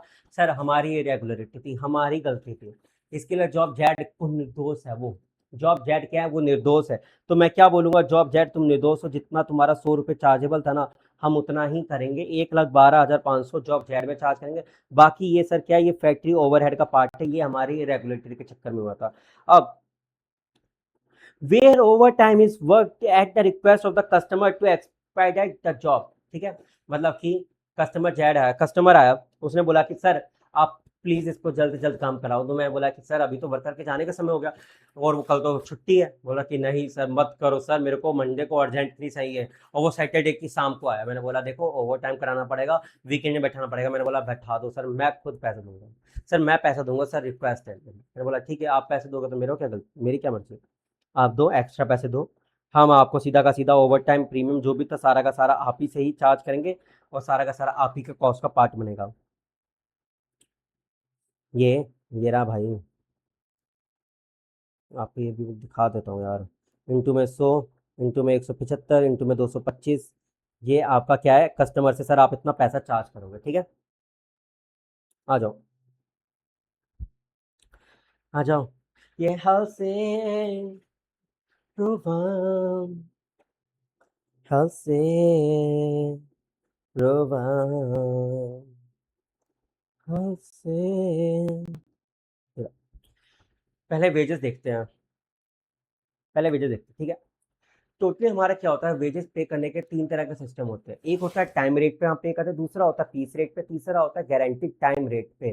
गारंटीड टाइम रेट के according piece rate with guaranteed time wages. Sir अब इसे समझेगा, आपने अपने लेबर्स को वहां पे बुलाया फैक्ट्री में काम करने के लिए, 8 घंटे के लिए बुलाया, आप 8 घंटे के पूरे पैसे दोगे, तो इसको बोलते हैं टाइम वेजेस, टाइम रेट के अकॉर्डिंग। वर्किंग आवर जो भी आपके थे टाइम रेट से मल्टीप्लाई करा, 8 घंटे आपने बुलाया 100 रुपए के हिसाब से, तो 8 इंटू में 100, 800 हो गया। पीस रेट क्या होता है सर, हम पीस रेट के हिसाब से देंगे, हर एक पीस का 1 रुपए देंगे। आपने अगर 800 पीसेस बनाए 8 घंटे में, तो हम क्या देंगे आपको 800 रुपए। अगले दिन अगर आपने 8 घंटे में 1000 पीस बना दी तो 1000 दे देंगे, अगर आपने 500 बनाए तो 500 देंगे। लेकिन एक वर्कर मेरे पास आया रोते रोते, बोला कि सर ये बात आप भी अच्छे से जानते हो कि एक वर्कर 8 घंटे की शिफ्ट में 1000 पीसेस बना देता है, लेकिन लेकिन आप हमें रॉ मटेरियल या मटेरियल ही प्रोवाइड नहीं कराते हो, जिसकी वजह से हम 8 घंटे में सर बस 500 या 600 पीस ही बना पाते हैं। तो उसने बोला कि चलो कोई नहीं, piece rate with guaranteed time wages लाया। Piece rate with guaranteed time wages मतलब क्या हुआ कि सर आप 8 घंटे के लिए इधर आओ, ठीक है, 8 घंटे के लिए आओ, हम पूरे के पूरे 8 घंटे के पैसे आपको देंगे। लेकिन 8 घंटे के समय में अगर आपने ज्यादा प्रोड्यूस कर लिया, लाइक से कि आपने 1000 पीसेस बनाए और 1000 रुपीज आपको पे करने होंगे, तो हम 1000 रुपीज भी देंगे। मतलब क्लियर है बॉस, बात समझो, मतलब क्लियर है। Piece rate with guaranteed time wages, आपने बोला कि सर 8 घंटे के शिफ्ट के सर 800 रुपये तो मिलने चाहिए। मैंने बोला कि ये सर फिक्स है, ये आपको मिलेंगे ही मिलेंगे। बट उसने बोला कि सर आपको पता है 8 घंटे में हम 1000 पीसेस बना देते हैं, और हर एक के लिए सर हम रुपीज एक चार्ज करते हैं, तो 1000 रुपये हो जाते हैं। तो इसमें आपका फायदा नहीं, इसमें भी आप ही का फायदा है। सर अगर आपने ज्यादा प्रोड्यूस करा तो हम ज्यादा का पैसा देंगे, whichever a higher. Okay, whichever higher, तो मतलब मेरे को 1000 मिलेंगे। हाँ, और अगर 500 बनाए तो 8 घंटे की शिफ्ट के आप 800 लेते हो। अगर आपको 500 मिले बिकॉज ऑफ हमारे वजह से कि हम मटेरियल नहीं प्रोवाइड कर रहे, हम नहीं दे पा रहे, इसकी वजह से आपने पीस रेट कम बनाए, विच एवर इज हायर, 800 मिलेंगे पूरे के पूरे, 800 मिलेंगे पूरे के पूरे। क्या चीज क्लियर है ये, इसी को बोलते हैं piece rate with guaranteed time wages, whichever is higher, higher of the following. Under time rate जितना आपको कॉस्ट लग रहा है, अंडर द पीस रेट जो आपको कॉस्ट लग रहा है, whichever is higher, sir आपका कहेगा piece rate with the guaranteed time wages. अब बात करते हैं wages under the different system, जिसमें हमारा आता है हाल से एंड्रो भाम। इधर देखो, हाल से बेटा इधर देखो। हाल से एंड्रोवान को ना एक बात ना बचपन में पता चल गई। बचपन में क्या पता चली कि सर मेरी बात सुनो, हेल्थ एंड रोवान को एक बात पता चल गई कि सर हमारे जो है ना वर्कर बहुत ज़्यादा इफिशियंट है। सर अगर वो चाहे ना, जो आप 8 घंटे का काम करना वो 6 घंटे में कर सकते हैं, लेकिन 6 घंटे में क्यों करें सब, आप तो पैसे काट लोगे, आप तो 6 घंटे के पैसे दोगे। इसलिए उनको बचपन में एक बात पता चल गई कि अगर जितना आप टाइम सेव करवा दोगे, उसके बेसिस पे अगर आप बोनस पे कर दो, तो सर क्या है इसके लिए दोनों को फायदा है कि आपका काम भी जल्दी खत्म हो जाएगा, और वर्कर को पैसे भी मिल जाएंगे, और वो भी खुश आप भी खुश। मतलब क्या हुआ कि दोनों को एक बात पता चलेगी कि आप जो वो नॉर्मली वेजेस पे करते हो ना, उसके साथ साथ साथ कुछ बोनस भी दो जो वो टाइम सेव करते हैं, एस एच माइनस में A H, standard hours minus में एक्चुअल आवर्स, जो वो लोग टाइम सेव करते हैं। मतलब क्या हुआ, हेल्से और रोमान को एक बात पता चल गई, क्या, कि हमारे वर्कर ना बहुत इफिशियंट है, बहुत ज़्यादा इफिशियंट है। जो भी आप उनको जो वेजेस पे करते हो ना, जो भी आप उनको वेजेस पे करते हो actual hours into multiply by rate, वो तो पे करो ही करो। उसके अलावा अगर टाइम पे जल्दी काम खत्म हो जाता है तो उसके अलावा सर उसको बोनस भी पे करो। उससे क्या होगा सर, आपका काम ना जल्दी इफिशिएंटली जल्दी खत्म होता रहेगा, और सर आपका उसको बोनस दोगे तो आपका एम्प्लॉय भी सर क्या है, मोटिवेट रहेगा, मोटिवेट रहेगा। अब जरा ध्यान समझना, हेल्सी ने बोला कि सर जो आप बोनस या जो सैलरी पे करोगे ना उसको दो पार्ट में डिवाइड कर लो। पहला जो वेजेस पे करो एक्चुअल आवर्स इनटू में रेट। मैंने बोला कि 1 घंटे का काम, तो मतलब 6 घंटे का काम था। यही लिखता हूँ यार, स्टैंडर्ड आवर्स 8 घंटे का काम था, एक्चुअल आवर्स आपने लगाए 6 घंटे, टाइम सेव करा, 8 - 6 कितना हुआ, 2। स्टैंडर्ड आवर्स माइनस में एक्चुअल आवर्स, इसी को बोला था टाइम सेव। कई बार आपको ये लिखकर दे देगा टाइम सेव, तो वही आपका होता है स्टैंडर्ड आवर्स माइनस में एक्चुअल आवर टाइम सेव। ठीक है, जो ये टाइम सेव करा है 2 घंटे, इसका 50% सर आप उसको दे दो 100 रुपये के हिसाब से। 50% मतलब 100 रुपये इसको बोनस दे दो। एंड एक्चुअल आवर्स 6 घंटे लगाए थे, इंटू में 100 प्लस 100, आप देख रहे हो 700 रुपये ही दे रहे हो।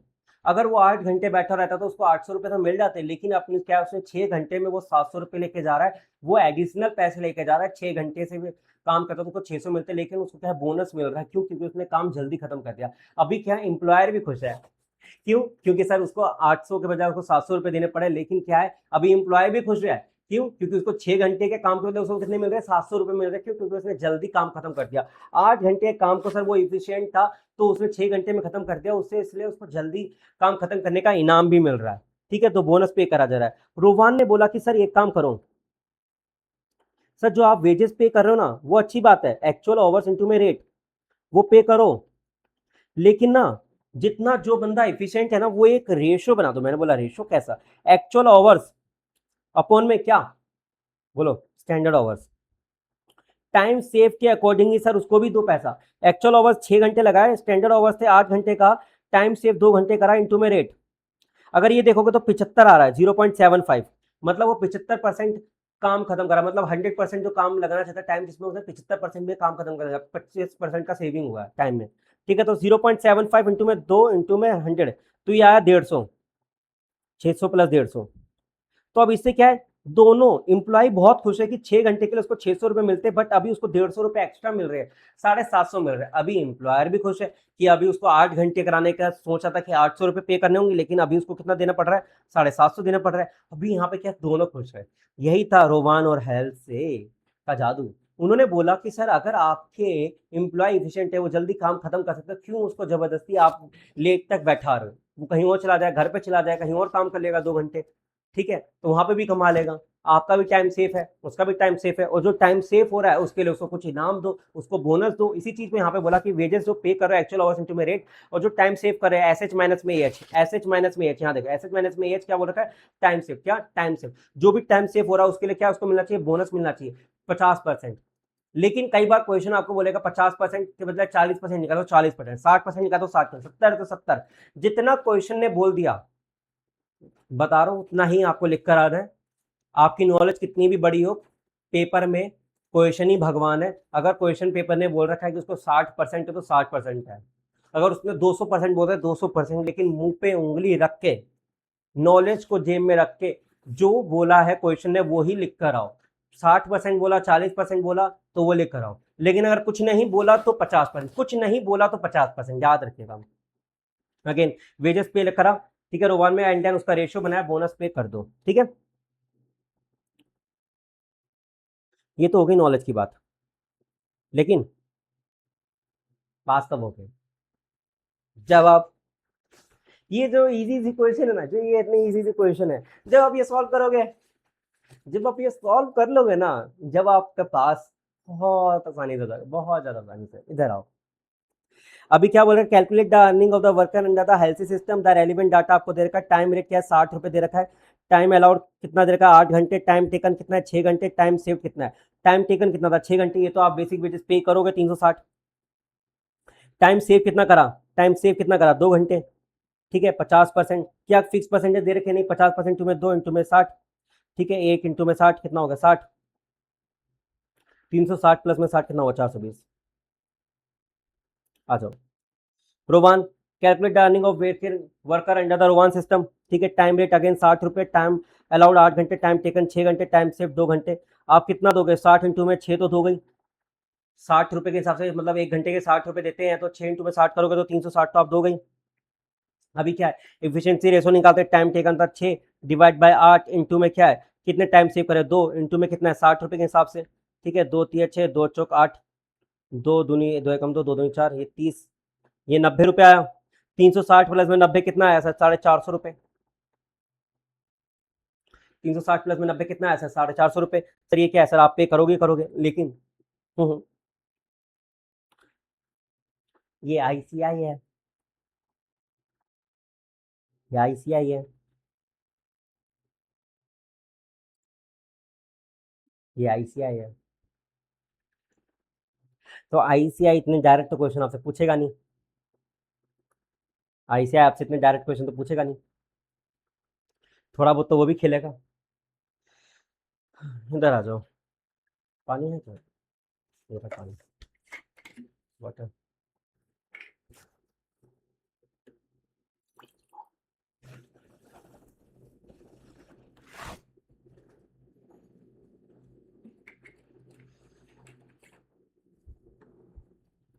ठीक है, आ जाओ। Two workman A and B, कितने? दो वर्कमैन के बारे में कहानी है। A and B produce the same product using the same material. क्या? Using the same material, same product बना रहे हैं सेम मटेरियल का यूज करते हुए। देयर नॉर्मल वेजेस आपको रेट दे रखा है ए, ये हाँ, the normal rate is also same, मतलब दोनों का रेट ऑफ सेम है ना, वो भी सेम है। ठीक है, A is paid under the Rowan system, B is paid under the bonus under the health system. यहाँ लिख लो ए बी, ए किस सिस्टम में आ रहा है? रोवान सिस्टम में, रोवान।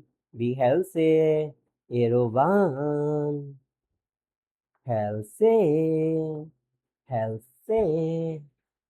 इधर आओ।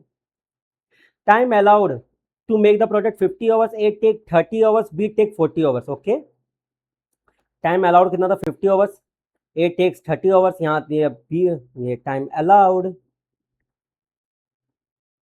टाइम टेकन, टाइम सेव कितना आएगा? 50 घंटे आपको दिए गए थे, आपने 30 घंटे लगाए तो आपने कितना सर? 20 घंटे की सेविंग करी। आपको 50 घंटे दिए गए थे, आपने 40 घंटे लगाए, आपने 10 घंटे की सेविंग करी है। मैंने बोला अच्छी बात है। The factory overhead rate is 5 पर man over actually work. Factory overhead 5 पर मैन ओवर। फैक्ट्री ओवरहेड जितने घंटे आप काम करते हो उसके घंटे के अकॉर्डिंगली 5 रुपए का फैक्ट्री ओवरहेड का खर्चा है। तो कितने घंटे काम करें? 30 घंटे इंटू में 5, 30 × 5 = 15, 150। यहाँ पे कितना है? 40 घंटे, तो 40 इंटू में 5, ये आया 200। फैक्ट्री ओवरहेड है, अच्छी बात है। The factory cost of the product A is 3,490, B का 3,600। ए का आया 3,490, बी का आया 3,600। अब जरा ध्यान समझना, ध्यान से समझना इस क्वेश्चन को। ये क्या कॉस्ट दी हुई है? The factory cost of the product. Factory cost of the product मेरे को बताओगे कब आता है? जब आपको डायरेक्ट मटेरियल पता हो, डायरेक्ट लेबर कॉस्ट पता हो। ठीक है, डायरेक्ट एक्सपेंस के बारे में कुछ बोल रखा है? नहीं बोल रखा है, तो ये अभी नील मान लो। ये क्या होता है सर? ये आपका होता है प्राइम कॉस्ट। ये क्या होता है आपका? Prime cost. ठीक है, अभी आपको फैक्ट्री ओवरहेड के लिए दे रखा है यहाँ पे 150-200 रुपये जो आपका आया था। उसके अलावा अभी आपको यहाँ पे 3,490 और 3,600 दे रखा है, 3,490 एंड 3,600 दे रखा है। मेरे को बताओ डायरेक्ट मटेरियल कॉस्ट क्या है? वो मान लो एक्स है। क्यों? दोनों में सेम है। पहली लाइन में आपको बोल दिया कि सेम प्रोडक्ट बना रहे हैं यूजिंग द सेम मटेरियल। क्या है? सेम प्रोडक्ट बना रहे हैं यूजिंग द सेम मटेरियल। क्या है? Using the same material. अगर ये ज़्यादा गंदा हाईलाइट लग रहा है मेरे को तो अभी फिलहाल, सेम मटेरियल। क्या? सेम मटेरियल बना रहे हैं तो दोनों का कॉस्ट भी सेम होगा, डायरेक्ट मटेरियल कॉस्ट सेम होगा, एक्स एंड एक्स होगा। ठीक है, अभी दोनों का वेज रेट भी क्या सेम है? Normal wages rate is also same. अगर नॉर्मल वेजेस रेट अगर मैं वाई मान लूँ, वाई मान लूँ, तो टाइम टेकन 30 वाई करा है एंड ये 40 वाई हो गया। रेट क्या था? जितना आपने क्या है मटेरियल पहले कितना दिया, मटेरियल का खर्चा एक्स वाई। ठीक है, वेजेस कितना दोगे? जितना देर उन्होंने काम करा, कितना देर काम करा? 30 घंटे काम करा और पर रेट का क्या है वाई है, यहाँ पे 40 घंटे काम करा, यहाँ पे क्या है वाई है, मटेरियल का खर्चा एक्स, दोनों जगह सेम। ठीक है, अभी क्या है बोनस, बोनस ये किस में पे करता है, ये हेल्थ से 50%। आपने जो भी टाइम सेव करा, टाइम सेव कितना करा था सर, 20 घंटे सेव करा था, 20 आवर्स इंटू में वाई, तो ये क्या आया 10 वाई आएगा। 20 का अगर आप 50% करोगे तो कितना आएगा 10 वाई। यहाँ पे क्या होता है रेशियो बनाते हैं,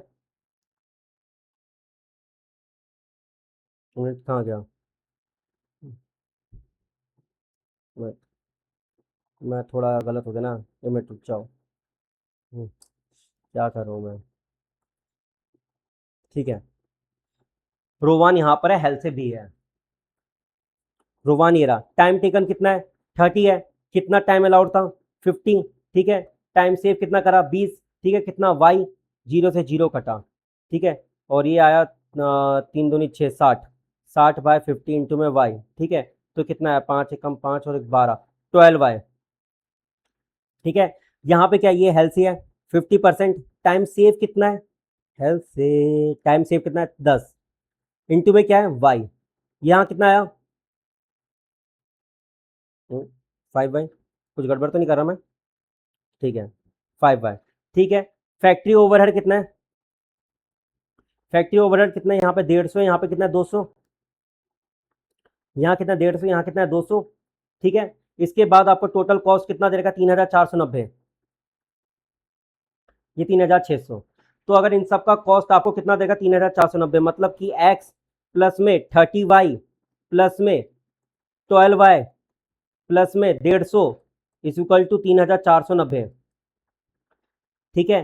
एक्स क्या है डायरेक्ट मटेरियल की कॉस्ट, 30 वाई क्या है जो डायरेक्ट वेजेस जो आप दे रहे हो जो कि फिक्स वेजेस है, 12 वाई क्या है जो बोनस आप दे रहे हो, ये 150 क्या है ये फैक्ट्री ओवरहेड है, क्या है फैक्ट्री ओवरहेड, ये क्या है टोटल कॉस्ट जो लगी थी, टोटल कॉस्ट।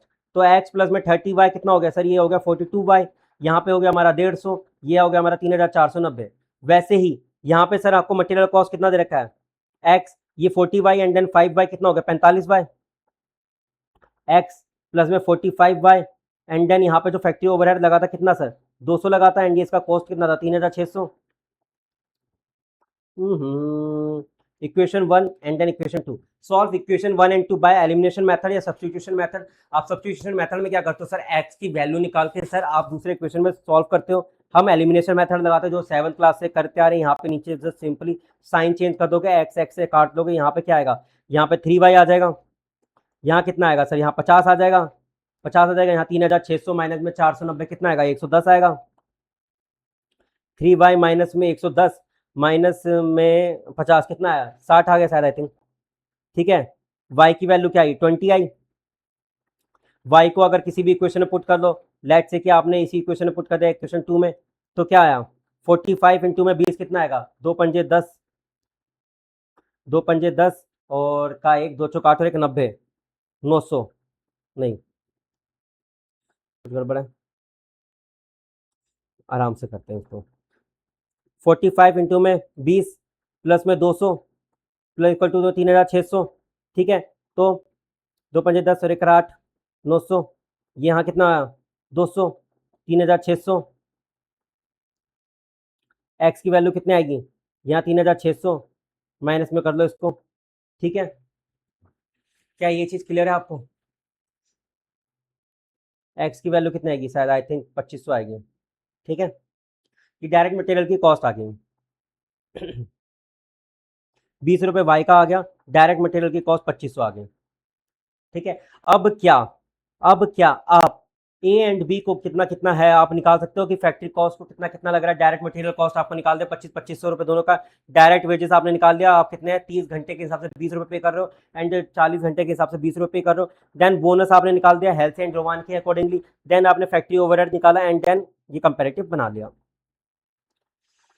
हाँ क्या ये चीज़ क्लियर है, तो हम अपने आखिरी कॉन्सेप्ट की तरफ चलते हैं। मतलब इसमें एक और कॉन्सेप्ट है इंपॉर्टेंट कॉन्सेप्ट, तो खत्म मतलब बहुत है बहुत इजी चैप्टर है यार, लेबर टर्नओवर रेट, क्या बोला labour turnover rate, labour turnover का सिंपली मतलब क्या होता है, जब कोई वर्कर जब छोड़ के चला गया, उसके बदले कोई बंदा आ गया, या तो हमारा जो एक्सपेंशन प्लान था उसके बदले हमने कई सारे नए वर्कर हमने एलोकेट करे, हमने अपॉइंट करे, ठीक है। अब इसमें कई सारे ना आपको रेशियोज दे रखे थे। Separation method, number of separation divided by average worker कर दोगे तो क्या आ जाएगा सेपरेशन। अब इसका मतलब होता है सेपरेशन का मतलब, सेपरेशन में क्या आता है, जनरली जो वर्कर आपको छोड़ के चले गए, रिजाइन मार दिया, लेफ्ट कर गए, या रिट्रेंच में धक्के मार के लात मार के निकाल दिया कि बोला कि तू अच्छा काम नहीं करता, चल निकल यहाँ से, रिट्रेंचमेंट, डिस्चार्ज, रिटायरमेंट की एज आ गई अंकल जी, अब रिटायरमेंट की एज हो गया, आप प्लीज डिस्चार्ज हो जाए, ठीक है।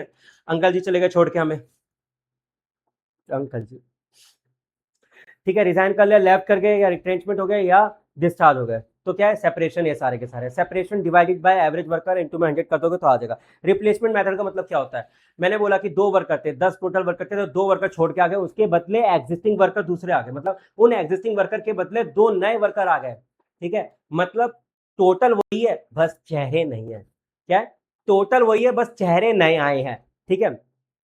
तो उसको क्या बोलेंगे रिप्लेसमेंट, मतलब 10 वर्कर थे, 2 वर्कर छोड़ के गए, 2 वर्कर उसी के बदले आए हैं, ठीक है। तो एग्जिस्टिंग जो वैकेंसी थी उसी को ही फुल करा गया है, फुलफिल करा जा रहा है, तो उसको रिप्लेसमेंट बोलते हैं। एंड इसका फॉर्मूला से सिंपल है, number of replacement divided by average worker into में 100 कर दोगे तो सर रिप्लेसमेंट मेथड के अकॉर्डिंग आपका लेबर टर्नओवर आ जाता है। अब एसेसन मेथड क्या होता है, number of accession during the period. Number of accession का मतलब क्या हुआ कि नंबर ऑफ एसेसन में सर आपके रिप्लेसमेंट एंड फ्रेश रिक्रूटमेंट दोनों आते हैं।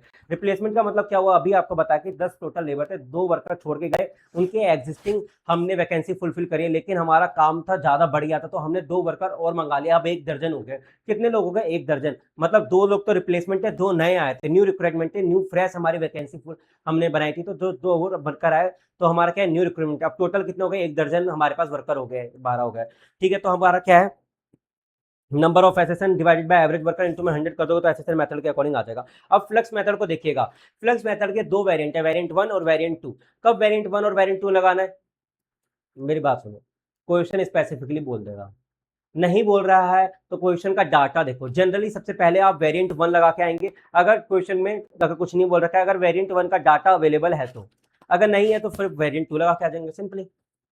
वैसे आपको मेरा सजेशन यही है, अगर फ्लक्स मेथड आया है और क्वेश्चन साइलेंट है तो आप दोनों मेथड से सॉल्यूशन निकाल के आ जाएं तो बहुत अच्छा रहेगा, ठीक है। Flux method, number of separation plus में number of accession divide by average worker को कर देंगे तो सर क्या हो इनटू में 100। ये क्या है, सीन्स accession with both replacement and fresh recruitment. मतलब क्या हुआ कि एसेसन में सर हमारा रिप्लेसमेंट एंड फ्रेश रिक्रूटमेंट दोनों होता है, मतलब कि हमारा जो रिप्लेसमेंट था एंड देन जो नए वर्कर आए हैं, मतलब 10 लोग थे, 2 छोड़ के गए, तो एग्जिस्टिंग वैकेंसी फुलफिल हुई और एडिशनल भी आए हैं। सेपरेशन में क्या हुआ, पूरे साल भर में या पूरे महीने में कितने वर्कर हमें छोड़ के चले गए, कितने छोड़ के गए, 2 लोग छोड़ के गए, कितने लोग टोटल आए, 4 लोग आए हैं, रिप्लेसमेंट में भी और न्यू में भी, टोटल 4। तो 4 जो वर्कर न्यू एसेसन में आए, 2 नए वैकेंसी फुल हुई है, एग्जिस्टिंग एंड न्यू वर्कर आए 2, टोटल 4 आए। 10 वर्कर थे, 2 छोड़ के चले गए, सेपरेशन कितने हुए, 2। नंबर ऑफ सेपरेशन कितने हुए, 2। यहाँ पे नंबर ऑफ सेपरेशन में 2 लिख दो। अब एसेसन में क्या लिखोगे, क्या पहले रिप्लेसमेंट में कितने आए, मैंने बोला 2, वो जो एग्जिस्टिंग वैकेंसी थी उसके बदले आए 2। मैंने बोला नया हमारा एक्सपेंशन भी हुआ था, हमारा एक्सपेंशन हुआ तो उसके बदले हमारे कितने वर्कर आए, तो उसने बोला 2 आए हैं, 2 आए तो टोटल 4 हो गए। नंबर ऑफ सेपरेशन प्लस में एसेसन कितने हुए, 6 ना, एवरेज वर्कर से डिवाइड कर दोगे तो इनटू में 100। अब फ्लक्स मेथड में नंबर ऑफ सेपरेशन प्लस में number of replacement during the average worker, आप देख रहे होंगे एसेसन में दोनों आता था, बट इसमें क्या हुआ कि आपने नंबर ऑफ एम्प्लॉय रिप्लेस आया। कई बार क्या होता है कि न्यू रिक्रूटमेंट की डिटेल नहीं दे रखी होती है, बस इसलिए ही वेरिएंट 2 आ गया। वेरिएंट 2 कुछ नहीं था, बस वेरिएंट 1 में से ही निकला है बेसिकली, जब हमारे पास न्यू रिक्रूटमेंट का नहीं पता था हमें, तो हमें पता था नंबर ऑफ रिप्लेसमेंट कितने थे। तो आईसीआई ने बोला कि यार ऐसा कुछ नहीं है, आपको नंबर ऑफ ये पता था रिप्लेसमेंट, तो आप वो लिख कर आ जाओ, वेरिएंट 2 हो गया, बस सिंपल इज दैट। उसने आईसीआई ने बोला जितना इन्फॉर्मेशन था आप उसके बेसिस पे आप फ्लक्स मेथड लगा सकते थे, ठीक है, उसको अज्यूम करके कि वो 0 है, बस इसी के वजह से वेरिएंट 2 बनाता है एंड नथिंग एल्स, ठीक है। एवरेज वर्कर की बात करो तो worker in the beginning and worker eight the and divide by 2 कर देंगे, ठीक है। अब कभी का ना आपसे पूछ लिया जाता है कम workers at the end of the महीने कितने हैं, तो वर्कर इन द बिगनिंग में आप क्या ऐड कर दो कि वर्कर रिप्लेसमेंट कितने आए थे, ठीक है, उसमें और ऐड कर दो कि worker recruited under the expansion, मतलब कि जो हमने फ्रेश वैकेंसी बनाई थी, फ्रेश न्यू प्लेसेस जो बनाए थे वो, एंड देन वर्कर सेपरेटेड जो हुए थे, जो छोड़ के चले गए, जो अपने नहीं हुए, जो छोड़ के चले गए, उसको क्या वो माइनस कर दो, वर्कर एट द एंड आ जाएगा। इक्विवेलेंट एनुअल लेबर टर्नओवर भी आपसे पूछ लिया जाता है, लेबर टर्नओवर रेट जो भी आपको दे रखा है उसको डिवाइड कर दोगे डेज या मंथ से, जितने भी आपको बोल रखा है डेज में निकालने के लिए बोला होगा, डेज से डिवाइड कर दोगे and then multiply by obviously 365 into या 12 से। इधर आ जाओ, मैं आपको ना इसका मजेदार क्वेश्चन कराता हूँ। इसका एक मजेदार क्वेश्चन है, मिनट में देखूं। हम्म, इधर आ जाओ। आपको डायरेक्टली रेशियो निकालने को तो जनरली आता ही है, आएगा तो एमसीक्यू में आएगा, याद रखिएगा, ठीक है। एमसीक्यू में आएगा 2 मार्क्स का, तो आपको उस समय डाटा दे रखा होता है, या तो इस टाइप के भी क्वेश्चन आते हैं, ठीक है। आप इधर आओ। 31 मार्च की the accountant Y has computed the employee turnover rates of the quarter 31 March 10, 5 और 3। क्या फ्लक्स मेथड में, रिप्लेसमेंट मेथड में, सेपरेशन मेथड में? फ्लक्स मेथड में। फ्लक्स मेथड में अगर कुछ नहीं बोल रहा था, वेरिएंट 1 लगाओ, नंबर ऑफ सेपरेशन, ठीक है, नंबर ऑफ एसेसन,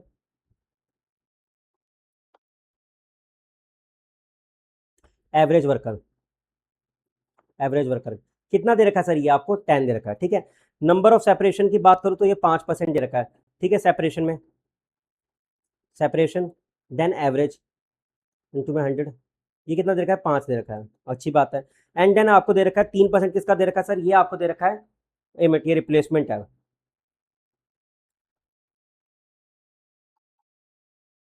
रिप्लेसमेंट का क्या है? रिप्लेसमेंट का दे रखा है ना 5, ये रहा।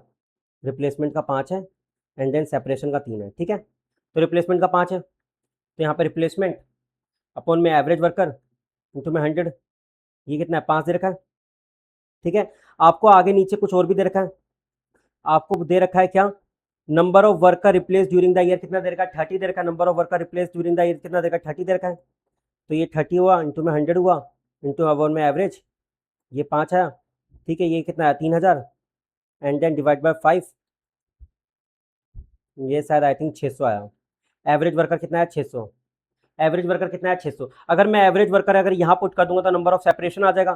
सेपरेशन एवरेज वर्कर कितना था? 600 इंटू में 100 इक्वल टू में 3, 6 18। सेपरेशन में कितना है? 18, ठीक है। अब नंबर ऑफ सेपरेशन आपको पता है 18 है, ये आपको पता है ये 600 है, तो आप नंबर ऑफ एसेसन में निकाल सकते हो 18 प्लस में नंबर ऑफ एसेसन ए मान लो, ये आपका एवरेज वर्कर 600 दे रखा है, एंड देन मल्टीप्लाई यहाँ 10,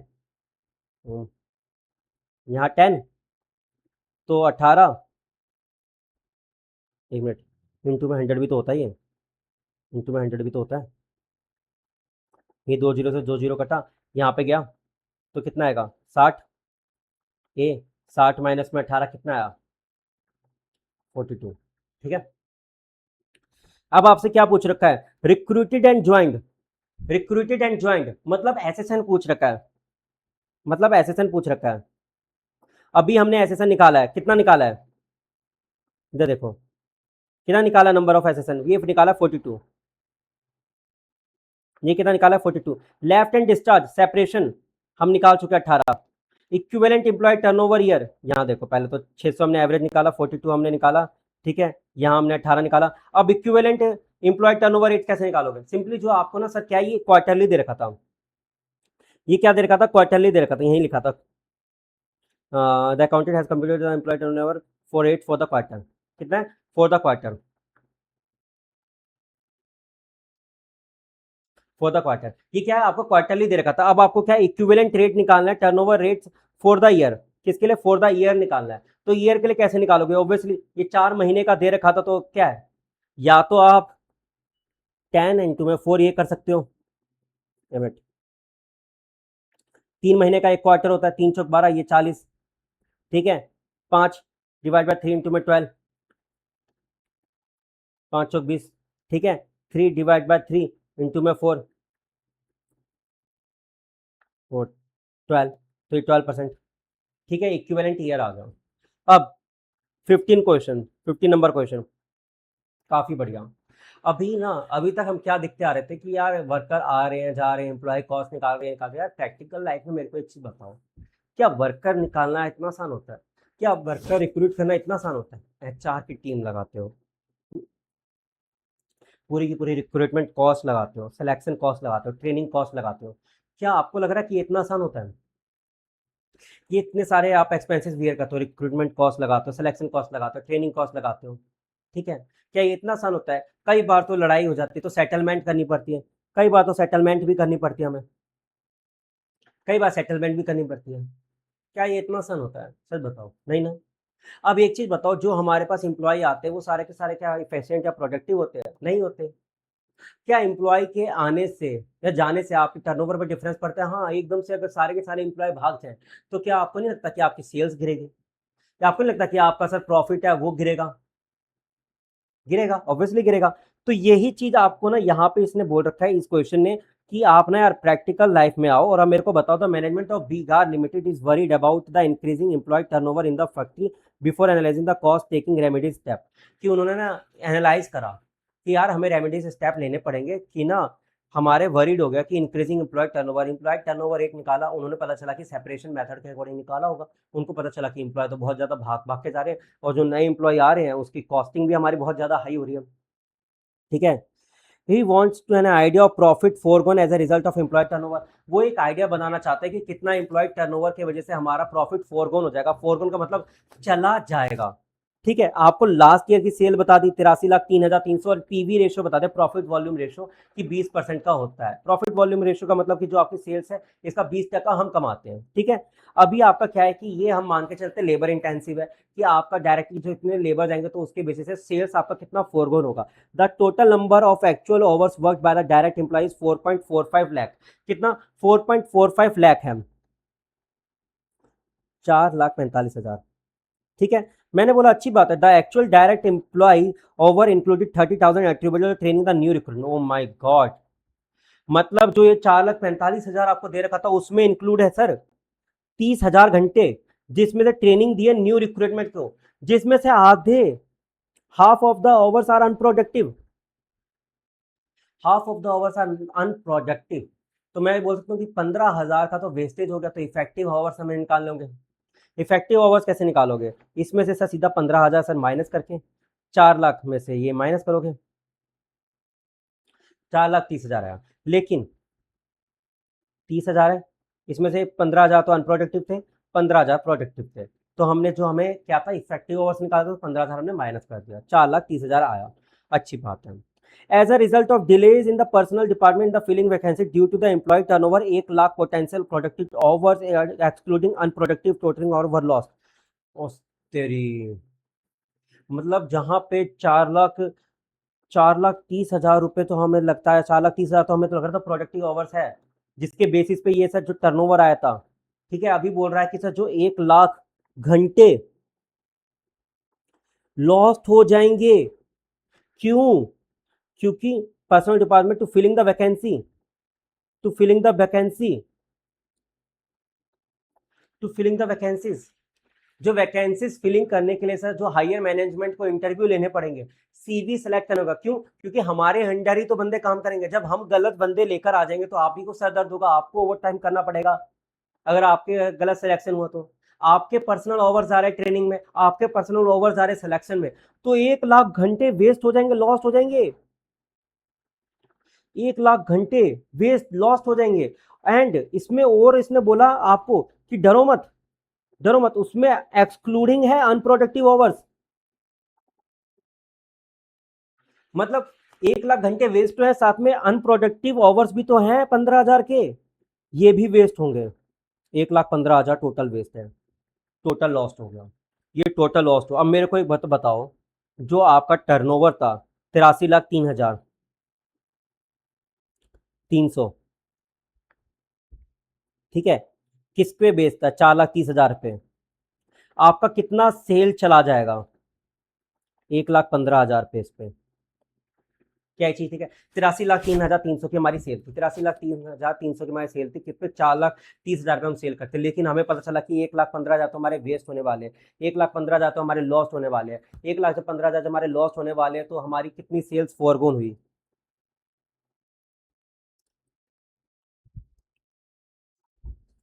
ठीक है, डिवाइडेड बाय कितना? 4,30,000 इंटू में कितना? 1,15,000, कितना है? 20,20,650। इतना तो हमारी सेल चली जाएगी, 20,20,650। इतनी तो हमारी सेल्स फोरगोन हो गई, 20,20,650। अब मेरे को एक चीज बताओ, कंट्रीब्यूशन कितना लॉस्ट होगा? कंट्रीब्यूशन, कंट्रीब्यूशन के लिए हमें पीवी रेशो दे रखा है, पीवी रेशो कितना दे रखा है 20%, इसका 20% कर लो, 4,44,130, 4,44,130। तो सर मैंने बोला कि सर ये आपका सर सुनो, ये only and only profit foregone होगा, बट इसके अलावा भी सर इन सब के चक्करों में सर आपकी ये 4 कॉस्ट और लगेगी, इसके लिए भी तैयार है ना आप, इसके लिए भी आपको तैयार रहना होगा। 43,820, ठीक है, उसके अलावा 26,740 सर ये भी कॉस्ट लगेगी, उसके अलावा 12,750, 12,750 और 30,490। सर ये टोटल आपका क्या है, प्रॉफिट फॉरगॉन हो जाएगा। पहले तो कंट्रीब्यूशन लॉस्ट होगा वो अलग है, लेकिन उसके बदले सर ये 4 एक्सपेंसेस लगेंगे जिसकी वजह से आपका प्रॉफिट और कम रहेगा, इसके लिए भी तैयार रहना। यही आपसे पूछ रहा था क्वेश्चन कि 4,45,000 में से 15,000 तो अनप्रोडक्ट ट्रेनिंग आवर्स की गए, तो टोटल इफेक्टिवली हमारे पास 4,30,000 बचे। प्रोडक्टिव ओवर लॉस्ट हमने निकाला कि सर 1,15,000 गए थे। सेल्स हमारी कितनी हमारी खत्म हुई थी, 22,20,650 का, तो हमारा क्या हुआ सर, हमारा ये क्या था, सेल्स कम रहेगी, इस पे हमारा क्या कंट्रीब्यूशन लॉस हुआ कितना, 1,15,000 के बेसिस पे, ठीक है, कितना है 20% हमने निकाला, 4,44,130। अब हमें निकाला टोटल हमारा कितना प्रॉफिट फोरगोन होगा, तो 4,44,130 तो सर हमारा ओनली प्रॉफिट फोरगोन हुआ था, क्यों, क्योंकि हमारे पास एम्प्लॉय नहीं थे कि हम सेल कर सके, ठीक है, तो उसकी वजह से प्रॉफिट फोरगोन हुआ वो अलग था। उसके अलावा जो ये 4 कॉस्ट लगी वो अलग थी, ये ऐड करा और हमारा ये आंसर आ गया। इसको एक बार रीड कर लेना, काफी अच्छा इलस्ट्रेशन है, इलस्ट्रेशन नंबर 16 है। उसके बाद आई थिंक हमारी इलस्ट्रेशन खत्म हो गया। आप याद रखिएगा मेरा नंबर आपके पास है, अगेन दे रहा हूँ, व्हाट्सएप पे आप मेरे से क्वेरीज पूछे, मेरे को अच्छा लगेगा, बाकी नेक्स्ट वीडियो में तो मैं आपको और अच्छे से पढ़ूंगा, ठीक है। आदित्य लिमिटेड आपको बोल रखा है, अरे calculate direct expense attributable to each job, आपको क्या बोल रहा है, कैलकुलेट करना है कि डायरेक्ट एक्सपेंसेस ईच जॉब पे कितना कितना लगेगा। एक चीज बताओ, ऑफिस एंड एडमिनिस्ट्रेशन के बारे में कुछ नहीं बोल रखा था, क्या होता है सर, ये ओवरहेड है, ये क्या है सर आपका, तो ये ओवरहेड है, ठीक है, वहाँ पे चला जाएगा। प्रोजेक्ट ब्लूप्रिंट जॉब ए के लिए स्पेसिफिकली बोल रखा था, जॉब ए में जाएगा, ठीक है। आई थिंक लैग कर रहा है, I don't know, but lag कर रहा है। तो जॉब वर्कर बी के लिए 40,000 जाएगा, तो ये जॉब बी के लिए आएगा। देन ये क्या है, ये ओवरहेड है अगेन। वन टाइम लाइसेंस फी जॉब सी के लिए भेजा, तो जॉब सी में जाएगा, ठीक है। सैलरी पे करा 1,20,000, तो ये क्या ओवरहेड का पार्ट बनेगा, किसका, ओवरहेड का पार्ट बनेगा, ठीक है। यहाँ पे आ जाओ, ब्लूप्रिंट की कॉस्ट जॉब ए में जाएगी, ये यहाँ पर जाएगा। हायर चार्जेस लाइसेंस फी जो सी के लिए लिया था, ये डायरेक्ट एट्रीब्यूटेबल हो गया। इसके लिए अलग से नोट दे दिया कि जो हमारे वर्कर हमारे जो ओवरहेड थे, फॉर एग्जाम्पल ये देखो, ठीक है, office and administration is classified as overhead, salary paid to office attendant, ये भी हमारा क्या क्लासिफाइड एज ओवरहेड है। सैलरी पेड टू मार्केटिंग, ये भी क्या हमारा सेलिंग ओवरहेड है। इसके साथ साथ आपका इलस्ट्रेशन हो गया। आपको मैं एक चीज और बता दूं, क्लियर करके बता दूं कि सर आप जब भी क्वेश्चन आंसर सॉल्व कर रहे हैं, आप पूरे लगन से मेहनत से करें, लेकिन आप जब भी सुबह से शाम तक बैठते हैं ना, सुबह से शाम तक बैठते हैं, ठीक है, आप किसी भी रैंक होल्डर का इंटरव्यू देख लीजिएगा, शाम के वक्त अपने लेना अपने आप को एक छोटा सा गिफ्ट देते हैं, 1 घंटे का जो भी आपका हॉबी है, 1 घंटे का जो भी हॉबी है, लेट से कि आप नंदिता अग्रवाल का इंटरव्यू देखें, उन्होंने साफ बोला कि इवनिंग में मैं ना हमेशा एक्साइटेड रहते थे कि सुबह से शाम तक पढ़ने के बाद कि इवनिंग में ना मैं 1 घंटा बैडमिंटन या टेनिस खेलूंगी, तो मेरे को काफ़ी अच्छा लगता था उस समय, वर्किंग आवर्स के मतलब अपना काम करने के बाद, मैं पढ़ाई करने के बाद 1 घंटे का टाइम निकाल रखा था, उसके लिए एक्साइटमेंट रहती थी। इससे क्या होता है कि सुबह से शाम तक जब आप पढ़ रहे हैं ना, तो एक मोटिवेशन ये भी लगा रहता है कि यार चलो यार पढ़ लेते हैं, इसके बाद 1 घंटा खेलने के लिए आराम से जाएंगे, चैन से जाएंगे, पेरेंट्स को भी बोल के जाएंगे और मजे से खेलेंगे, 1 घंटा तो आराम से चैन से खेलेंगे। सुशांत सिंह राजपूत की बात करें तो उन्होंने भी अपने एक इंटरव्यू में उन्होंने बोला था कि सर मैं ना जब भी जेईई मेंस की तैयारी करता था और मेरी ऑल इंडिया रैंक आई थी, तो मेरे को ना इससे मतलब नहीं आता था कि मैं इतने घंटे मैं इतनी बुरी तरह से पढ़ रहा हूँ, सुबह से शाम तक पढ़ रहा हूँ। मैं ना उस 1 घंटे के लिए एक्साइटेड रहता था जब मैं शाम में जाके पार्क में जाके फुटबॉल खेलता था, जब मैं मजे से बैट बॉल खेलता था, मेरे को काफी अच्छा लगता था। मैं सुबह शाम तक बस उस समय का इंतजार करते हुए पढ़ाई करता था, जी लगा के कि सुबह से शाम तक मैं जी लगा के पढ़ाई करता हूँ और 1 घंटे से मैं मजे से आराम से खेलता हूँ। तो ये इतना लाइफ में बैलेंस बनाना बहुत जरूरी है। 1 घंटा टाइम निकाले सर इवनिंग में अपने खेलने के लिए, अपने पर्सनल लाइफ के लिए, लेकिन ये चीज़ ध्यान रखिएगा सुबह से शाम तक आपको पढ़ाई करनी है। इस समय आप याद रखें कि ज़्यादा से ज़्यादा आप कोशिश करें कि इंस्टाग्राम, इन सब व्हाट्सएप से आप दूर रहें। इसमें इफेक्टिव आवर्स यहाँ पे भी होने चाहिए पढ़ाई के वक्त, इफेक्टिव आवर्स यहाँ पर भी होने चाहिए खेलते वक्त। इफेक्टिवली आप पढ़ाई भी करें, इफेक्टिवली भी खेलें, ठीक है। दोनों चीज़ आप मेंटेन रखेंगे तो आप जरूर पास हो जाओगे सर, जरूर पास हो जाओगे, ठीक है, जरूर पास हो जाओगे, ठीक है, ये मेरा वादा है। और सर हाँ, जो भी डाउट हो आपका भाई यहाँ पे अवेलेबल है, ठीक है। जो चैप्टर का किसी भी क्वेश्चन प्रीवियस ईयर का कुछ भी आपको मेरे को वीडियो चाहिए, आप मेरे को यूट्यूब पे कमेंट करें, मैं उसका भी रिप्लाई करूंगा। आप मेरे को व्हाट्सएप पे कमेंट करें, मैसेज करें, मैं उसका भी रिप्लाई करूंगा। मिलते हैं नेक्स्ट वीडियो के लिए, जब तक के लिए keep smiling and keep enjoying your life. Bye bye.